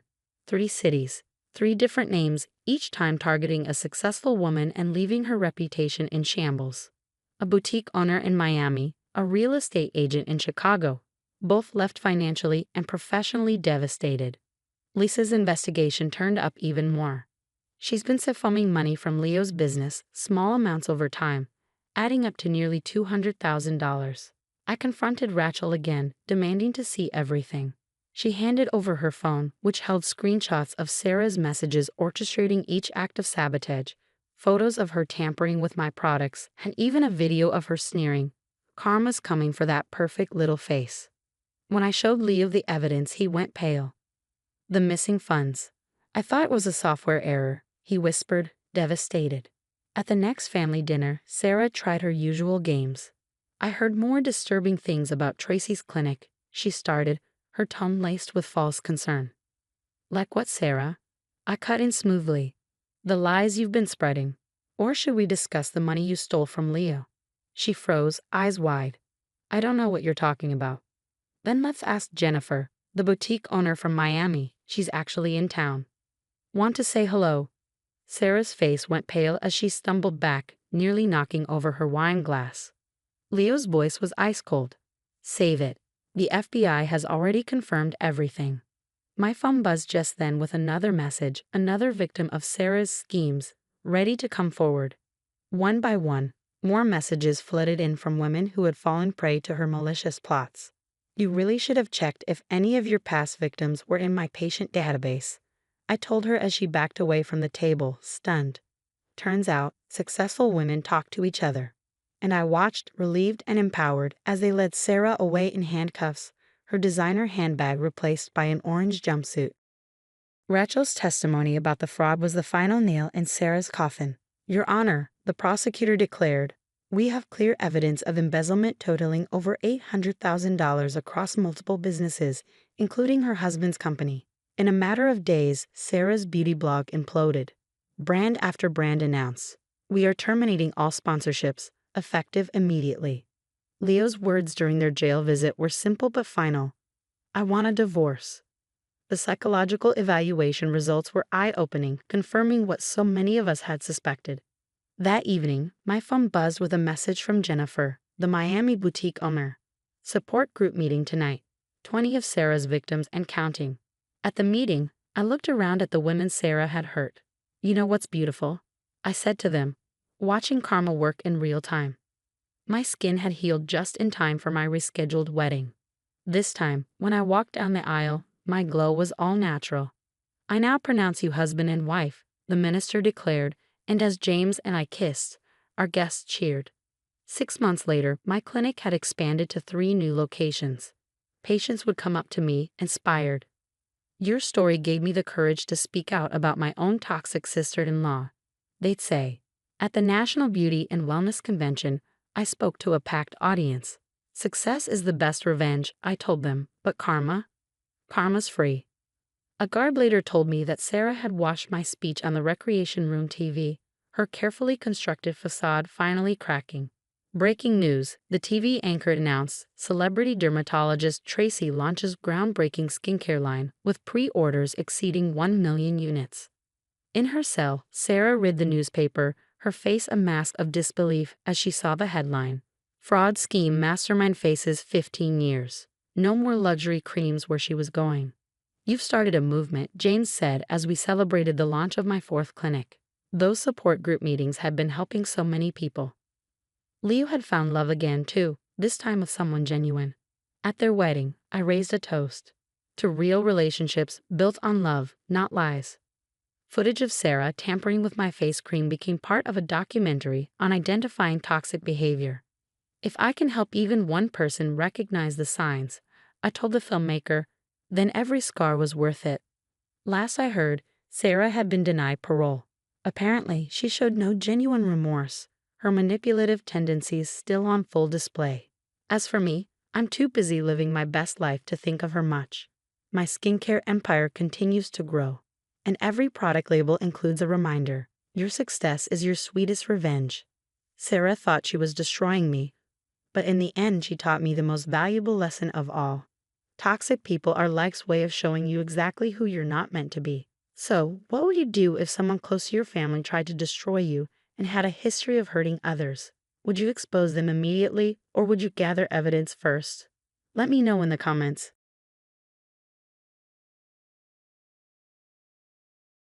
Hey everyone, I'm Rebecca, and let me tell you, I've got the mother-in-law from your worst nightmares.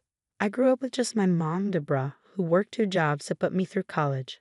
I fought hard to earn my place as a software engineer at one of Boston's top tech firms. Mom taught me resilience, integrity, and grit, lessons that would prove more valuable than I ever imagined.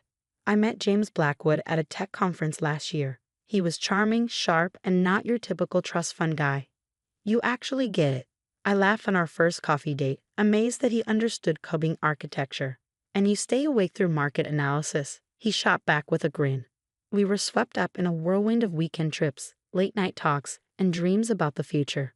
Then came the day I met his family. Just be yourself, James said as we entered their opulent mansion. His mother, Patricia Blackwood, greeted me with a tight-lipped smile that never reached her eyes. Ah, so you're Rebecca, she said smoothly. James mentioned you work in computers. I held my head high. I'm a software engineer at Data Tech Solutions. Patricia arched a brow. How industrious. You must get that from your background. Speaking of which, where is your father? My stomach tightened. Mom raised me alone, actually. Patricia gave a faint, insincere nod. How challenging. We simply must help you acclimate to proper society. The wedding planning was a nightmare. Patricia steamrolled every choice. But my mom already found this beautiful venue, I tried to explain. The Blackwoods have married at the Bristol Country Club for generations, Patricia cut in. We can't have people talking. When the day finally arrived, Patricia cornered me in the bridal suite, inspecting the gifts from my side of the family. "These are from Target, Macy's," she sneered. The Blackwoods received gifts from Tiffany and Cartier. I bristled. "These were chosen with love," I said firmly. Patricia's eyes hardened. "Love doesn't maintain social standing, dear." She turned to James. "Tell her." James hesitated, avoiding my gaze. "Maybe Mom has a point, Rebecca. We could exchange them." "These are from my family, James," I said, my voice trembling. "My mom saved for months." Patricia dismissed me with a wave. Exactly why they should be returned. She turned back to James. "Handle this." James still wouldn't meet my eyes as Patricia began loading the gifts into her car. Each box was a piece of my family's love and a reminder of James' betrayal. I felt my respect for him slipping away, one box at a time. Mom found me in the bathroom, tears streaming down my face. "Baby girl, what happened?" I sobbed into her shoulder. "They said the gifts weren't good enough, that they'd embarrass the family." She held me tightly. "Remember what I always taught you. Anyone who makes you feel small isn't worth your time. But this is your day. We'll handle this later." Little did I know, this was just the beginning. Patricia's improvements began immediately. During our first family dinner, she leaned over with that same cold smile. "A Blackwood wife doesn't work like a common person. You look positively exhausted." I squared my shoulders. "I love my job, and I'm up for a promotion." "James, darling, tell your wife about the country club membership," Patricia said, her tone sugary but loaded with implication. "Only wives who can dedicate themselves to proper social duties are admitted." James wouldn't meet my eyes, just pushed his food around on his plate. "Rebecca, maybe we should discuss you taking a break." Each word cut deep. I was losing him. Every night it seemed he went for drinks with Dad, which turned into staying at his parents' house. Our home felt empty, except when Patricia would drop by unannounced. Then my coworker Amanda texted me. "Rebecca, you need to hear what's going around the club." Over lunch, she revealed my worst nightmare. "Your mother-in-law's been telling everyone your mom's an alcoholic who abandoned you repeatedly, that you grew up in a trailer park in Nevada." I nearly choked. "What?" "My mom's never touched alcohol in her life. We lived in a small apartment in Boston." But Amanda wasn't done. "Remember that executive position James turned down in Seattle? Patricia told the CEO's wife that you were unstable and threatened suicide if he took it." My hands shook as I processed this betrayal. Then, as if on cue, my phone rang. Mom sobbing. "Baby, I lost my job. They said there were complaints about my behavior, but I don't know what I did wrong." I started digging, and everywhere I looked, I found Patricia's fingerprints. She played golf with my mom's boss's wife the week before. Another afternoon, I came home early with a migraine and found Patricia in my house, using her spare key. She was hunched over my laptop. "What are you doing?" I asked, startled. She jumped, then forced a smile. "Oh, just tidying up. You're so disorganized, dear." Later, I noticed my personal documents were scattered, and my private therapy journal had been read, pages wrinkled and disturbed. I confided in Amanda, and together we investigated.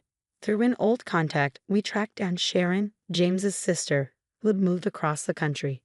Over the phone, Sharon poured out her story. "Patricia destroyed my marriage," she revealed. "She convinced Tommy I was cheating. When I proved I wasn't, she went after his business. I lost everything." "Why didn't you tell James?" I asked, devastated. Sharon sighed. "I tried. But Patricia has a way of twisting everything, making you sound crazy. Dad enables her, and James, he's been conditioned since birth." My phone buzzed again. It was Amanda. She'd uncovered more. 3 other marriages Patricia had sabotaged, 2 careers ruined, all documented in gossip at the country club. That night, James was distant again. "Your mother called," he said flatly. "She told me you were acting erratic at the gala." "James," I said, trying to keep my voice steady. "She went through our house today. She's spreading lies, hurting my family. My mom lost her job because of her." "Don't be ridiculous," he scoffed, avoiding my gaze. "You're starting to sound like Sharon and her conspiracy theories." I stared at him, something inside me breaking. This wasn't love. This was survival, and I needed to fight back. "Everything leaves a trail," Amanda reminded me as we set up hidden cameras around the house. "Even snakes like Patricia." I started documenting everything: photos of her rifling through my belongings, recordings of her veiled threats. Then I struck gold. One afternoon, Patricia left her iPad logged into her email at our place. "Amanda, look at this," I whispered, pulling her over. Patricia had racked up over $500,000 in gambling losses in just a few months, and the funding, transfers from Robert's company accounts. It started as small amounts, then snowballed. As I dug further, I discovered emails about Sharon. Patricia had hired a private investigator to stalk her, paid a woman to fake an affair with Tommy, then blackmailed Tommy's business partners. Amanda found the smoking gun for my mom's firing emails between Patricia and my mom's boss's wife. Patricia had threatened to pull the Blackwood Foundation's donation unless they got rid of her. It all came to a head at Sunday dinner. Patricia glared at me across the table. "James, your wife is investigating our family." I found her little document folder. James looked puzzled. "What folder?" "The one she's using to blackmail us. She's just like her mother. Trash, trying to take advantage of good families." "Don't talk about my mom," I said, my voice trembling with rage. "I'll speak about that gold-digging drunk however I please." My anger flared. "My mom has never had a drink in her life, but let's talk about your gambling debts." Patricia's face paled and she hissed, "How dare you?" "Oh, I dare," I said, pulling up screenshots on my phone. "The casinos, the money you embezzled from Robert's company." The slap rang out across the room. Patricia stood over me, eyes wild, her hands still raised. James finally snapped, jolting out of his stupor. "Mom, what are you doing? She's telling the truth, isn't she?" Patricia shook her head, frantically trying to regain control. "She's manipulating you, James. It's all lies." "No, Mom, I heard you. The threats, the lies, the post-nup you tried to make me sign." I took out my phone and played the recording of Patricia bragging about ruining Sharon's marriage. Robert's face twisted in fury as he turned to his wife. "Patricia, what did you do to our daughter?" Everything unraveled from there. James turned to me, devastated. "Rebecca, I'm so sorry." But I was done. "I'm staying at my mom's." "Don't follow me." "Rebecca, please," James begged. "I didn't know." "No, I cut him off." "You didn't want to know. Every time I needed you, you chose her. Even when she made me return my family's wedding gifts, that should have been my first clue." I packed a bag while James argued with his parents downstairs. Through the vent, I heard Robert's voice rising as he uncovered more of the company's missing funds. "How much did you take, Patricia?" "Robbie, darling, I can explain." I walked out just as their world began to collapse. Mom was waiting for me in the car. "It's time," Amanda said later that evening, watching me hover over the anonymous IRS tip email. "She deserves this." The evidence was overwhelming. Unreported gambling winnings, tax evasion, years of embezzlement. I attached everything: records of Patricia using company funds to pay off her casino debts, and hit send. 2 weeks later, the Blackwood offices were swarming with auditors. Robert's secretary called me, her voice shaking. "They found everything. Mrs. Blackwood's private accounts, the missing money. It's all out." The board is furious. The country club called to revoke her membership. One night, James reached out. "I filed for divorce from both of you," he said. "In a way, I'm finally standing up to her." "Good for you, James," I replied. "Rebecca, I'm so sorry. Could we maybe?" "No, but I hope you find peace." The charges came swiftly: tax fraud, embezzlement, corporate theft. Patricia's designer suits were swapped for an orange jumpsuit. Robert filed for divorce next. 40 years of marriage ended in a 20-minute hearing.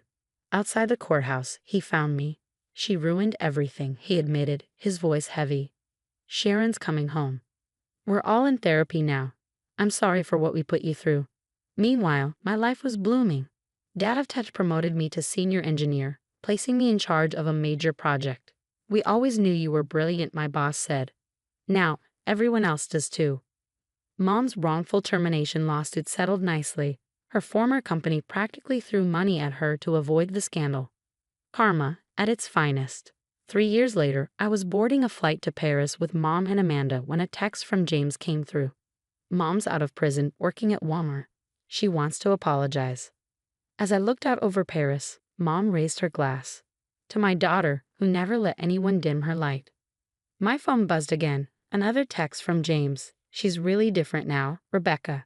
Everyone deserves a second chance. Some bridges should stay burned, I texted back. I'm happy now. Let it go. Raising my glass, I toasted to knowing our worth.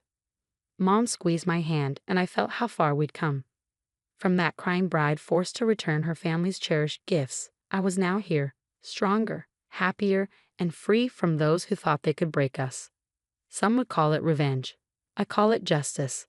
Now, what would you do if your mother-in-law forced you to return your family's gifts, only to discover she was secretly stealing millions? Would you expose her crimes like I did, or confront her directly? Share your thoughts in the comments.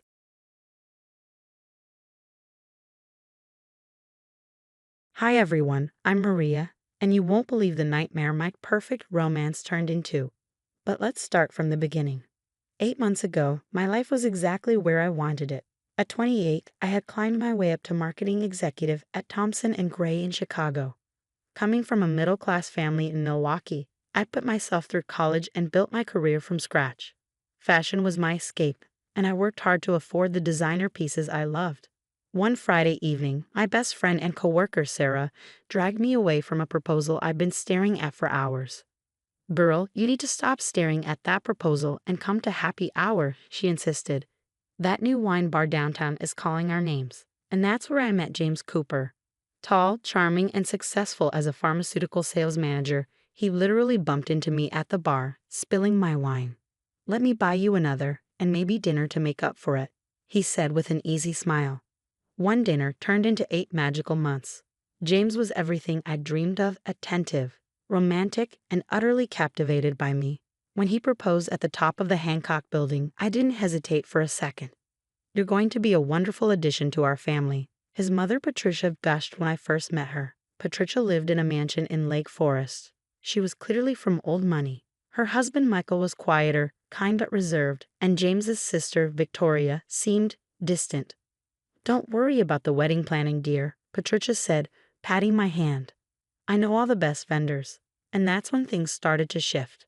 "Mom, Maria really wants the reception at the Drake," Victoria argued during a planning session. "Nonsense. The country club is far more appropriate. Robert, don't you agree?" Patricia turned to her silver-haired friend, who was somehow always around. "The country club has much better connections," he replied, sharing a knowing look with Patricia. Soon, every decision became a battle. My chosen flowers were too modern. The band was too loud. Even my dress was too flashy. "Honey, maybe Mom has a point about the venue," James started saying one night. "She does know best about these things." "But it's our wedding," I protested. "Maria, dear," Patricia would chime in with a serene smile, "I'm only thinking of what's best for the family's image. You'll understand once you're part of our world." Even Sarah was starting to worry. "She's totally trying to control everything. Are you sure James is worth all this?" I kept brushing her off, insisting that everything would be fine. But doubt was creeping in. The night before the wedding, during the rehearsal dinner, Patricia cornered me. "Those shoes you chose for tomorrow, they're quite tall, aren't they?" "They're Louboutins," I replied, "my splurge for the big day." She pursed her lips. "We'll see about that." Looking back, I should have seen the warning signs. But there I was the morning of my wedding, getting ready with Sarah and Victoria, convinced I was about to start my perfect life. If only I'd known what Patricia had planned for my special day. Just before the ceremony, Patricia pulled James aside, speaking loud enough for everyone to hear. "Darling, have you seen the shoes Maria is wearing? She'll tower over you in all the photos." "Mom, it's fine," James started. "It's absolutely not fine. In our family, it's tradition for the bride to appear demure. Robert, you remember how my sister-in-law caused such a scandal. These shoes cost me a fortune." I protested, feeling my dream day slipping away. "Babe, maybe you could just, take them off for the photos," James asked, not meeting my eyes. "You can't be serious." Sarah jumped in. "This is ridiculous." But Patricia was already announcing to the gathering guests, "In our family, we have such beautiful traditions. Maria has graciously agreed to honor them." Humiliated, I stepped out of my precious Louboutins. The cold church floor sent a shiver through me as I caught Sarah overhearing Patricia whispering to her country club friends, "Did you see how quickly she took them off? That's how you put these social climbers in their place. She needed to learn early who really runs this family. 3 weeks later, the wedding photos arrived. There was Patricia front and center, wearing 4-inch heels taller than the ones she forced me to remove. But this was only the beginning. After the honeymoon, Patricia started showing up at our condo unannounced. "Oh dear, is this what you call organized?" she'd say, running her finger along the furniture. "And that smell." Another attempt at cooking. "James likes my cooking," I defended, but she shook her head. James was raised on proper meals. Speaking of which, son, the house I mentioned near us in Lake Forest just listed. "Mom, we agreed on Lincoln Park," I protested. "Actually, babe," James interrupted, "maybe we should look at it. Being closer to family would be nice." Even our plans to start a family weren't safe from her meddling. One evening, she dropped by during dinner. "Not pregnant yet, at your age?" she asked, arching an eyebrow.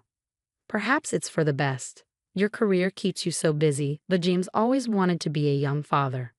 "That's none of your business," I snapped. "Maria," James scolded, "don't talk to my mother that way. She's just concerned." Later that night, he confronted me. "Maybe you could cut back at work. Mom's right about starting a family." I stared at him, this man who once loved my ambition now parroting his mother's words. The barefoot bride moment had been only the beginning. Every day, I was losing more of myself, and James was letting it happen. "Your career isn't everything," he continued. "Your mom says, your mom says, your mom says." "Do you have any thoughts of your own anymore?" I asked, exhausted. That night, as we slept in separate rooms, I realized my perfect life wasn't just cracking, it was shattering. Then the truly disturbing signs began. I noticed our mail looked tampered with, and when I checked our bank statements, I found transfers I didn't recognize. "Hey, did you move money from our joint account?" I asked James over breakfast. "Oh yeah, Mom suggested some investments. Don't worry about it." "Don't worry about it. It's our money. Why does she even know our account details?" "I've always kept her on my old accounts. She's great with finances." That same day, my boss called me into his office. "Maria, we received some concerning calls about you. Someone suggested you're planning to leave for a competitor." My blood ran cold. Who? Who said that?" "They wouldn't identify themselves, but they seem to know a lot about you." At lunch, Sarah dropped another bombshell. "Girl, you need to know. Patricia's been telling everyone at the country club that you're unstable and struggling with the demands of being a Cooper." I was shaking with rage when Victoria unexpectedly showed up at my office. "I can't watch this happen again," she said, looking nervous. "You're not the first, you know. James was engaged before, to a girl named Rachel." "What?" He never mentioned her. Mom made sure he'd forget. Rachel was too independent, too career-focused. Sound familiar? Mom started with small things, criticizing her choices, monitoring her movements. By the end, Rachel was a mess. She left James a week before the wedding. That night, James and I had our biggest fight yet. "Your mother is destroying our lives," I shouted. "You're being paranoid." Mom would never. "She's reading our mail, spreading rumors, calling my work." "See, this is exactly what I mean. You're imagining things. Maybe you should talk to someone." Then came the final straw. Patricia and Robert showed up for dinner uninvited, as usual. "I've been telling James about this amazing investment opportunity." Rob smiled. "Guaranteed 40% returns." "We're putting in most of our savings," James announced proudly. "Mom's friend Robert knows his stuff." Late that night, I called Sarah. "I need help investigating Robert. Something feels off." 2 days of digging, and Sarah called me back. "Maria, this guy had 3 companies shut down for suspicious activity. There are forum posts warning about his investment schemes. I need to get out before it all explodes. Help me plan." "Already on it. I've documented everything, the mail tampering, the unauthorized account access, the workplace harassment. My cousin's a lawyer, and my spare room is yours whenever you need it." Looking at my perfect husband, sleeping peacefully beside me, I realized he was just another puppet in Patricia's show, and I refused to be part of the performance any longer. While secretly packing my life into storage, the news broke like a tsunami. Robert was arrested, his investment firm exposed as a massive Ponzi scheme. Our savings, along with millions from other investors, had vanished. "Mom, how could you let this happen?" James screamed into the phone. "That was all our money." "How was I supposed to know?" Patricia wailed. "I lost everything too." But the money was just the beginning. As investigators dug deeper, they uncovered Robert's connection to numerous fraudulent schemes, and Patricia's name kept popping up in the documents. "Did you know she was getting kickbacks for bringing in new investors?" Victoria revealed. "She's been doing this for years at the country club." The social fallout was spectacular. The same people Patricia had been spreading rumors about me to were now sharing stories of her manipulative behavior. Years of controlling schemes, destroyed relationships, and financial misconduct came to light. "Your mother didn't just destroy our marriage," I told James, packing the last of my things. "She destroyed your whole life, and you let her." "Maria, please, I see it now. We can fix this." "Like you fixed things when she made me walk barefoot at our wedding. When she stalked our lives. When she tried to ruin my career." "No, James, I'm done." I'd already accepted the New York position. Sarah, who'd been my rock through all of this, was coming too. Her talent had caught my new boss's eye. Ready to start our new chapter, we boarded the plane together. A year later, I stood in my Louboutins, the same ones I wasn't allowed to wear at my wedding, preparing to give the keynote speech at the National Marketing Summit. My team's innovative campaign had just won its third major award. Victoria sat in the front row. She'd finally broken free from Patricia's control and moved to Boston, starting her own business. We'd grown closer than ever. Through the industry grapevine, I'd heard that James and Patricia were facing bankruptcy proceedings. Their reputation in Chicago was ruined. The mighty Coopers had fallen, destroyed by their own toxic behavior. Looking out at the audience in my designer heels, I realized that walking barefoot at my wedding wasn't just a humiliation. It was the universe showing me who these people really were. Every step I'd taken since then, every decision to stand up for myself, had led me here. Success isn't just about climbing the corporate ladder. I began my speech. It's about knowing your worth and refusing to let anyone make you feel small. My phone buzzed, another text from James, begging for reconciliation. I deleted it without reading it. Some people don't deserve a second chance to walk all over you. What would you have done when Patricia demanded you remove your shoes at your own wedding? Would you have stood your ground and risked ruining the ceremony, or complied to keep the peace like I did? Sometimes that first moment of giving in opens the door to years of manipulation. Drop your thoughts in the comments below if you've dealt with toxic in-laws. I'd love to hear your story. Don't forget to like and subscribe for more real-life stories about overcoming toxic relationships and standing up for yourself. Trust me, there's plenty more where this came from.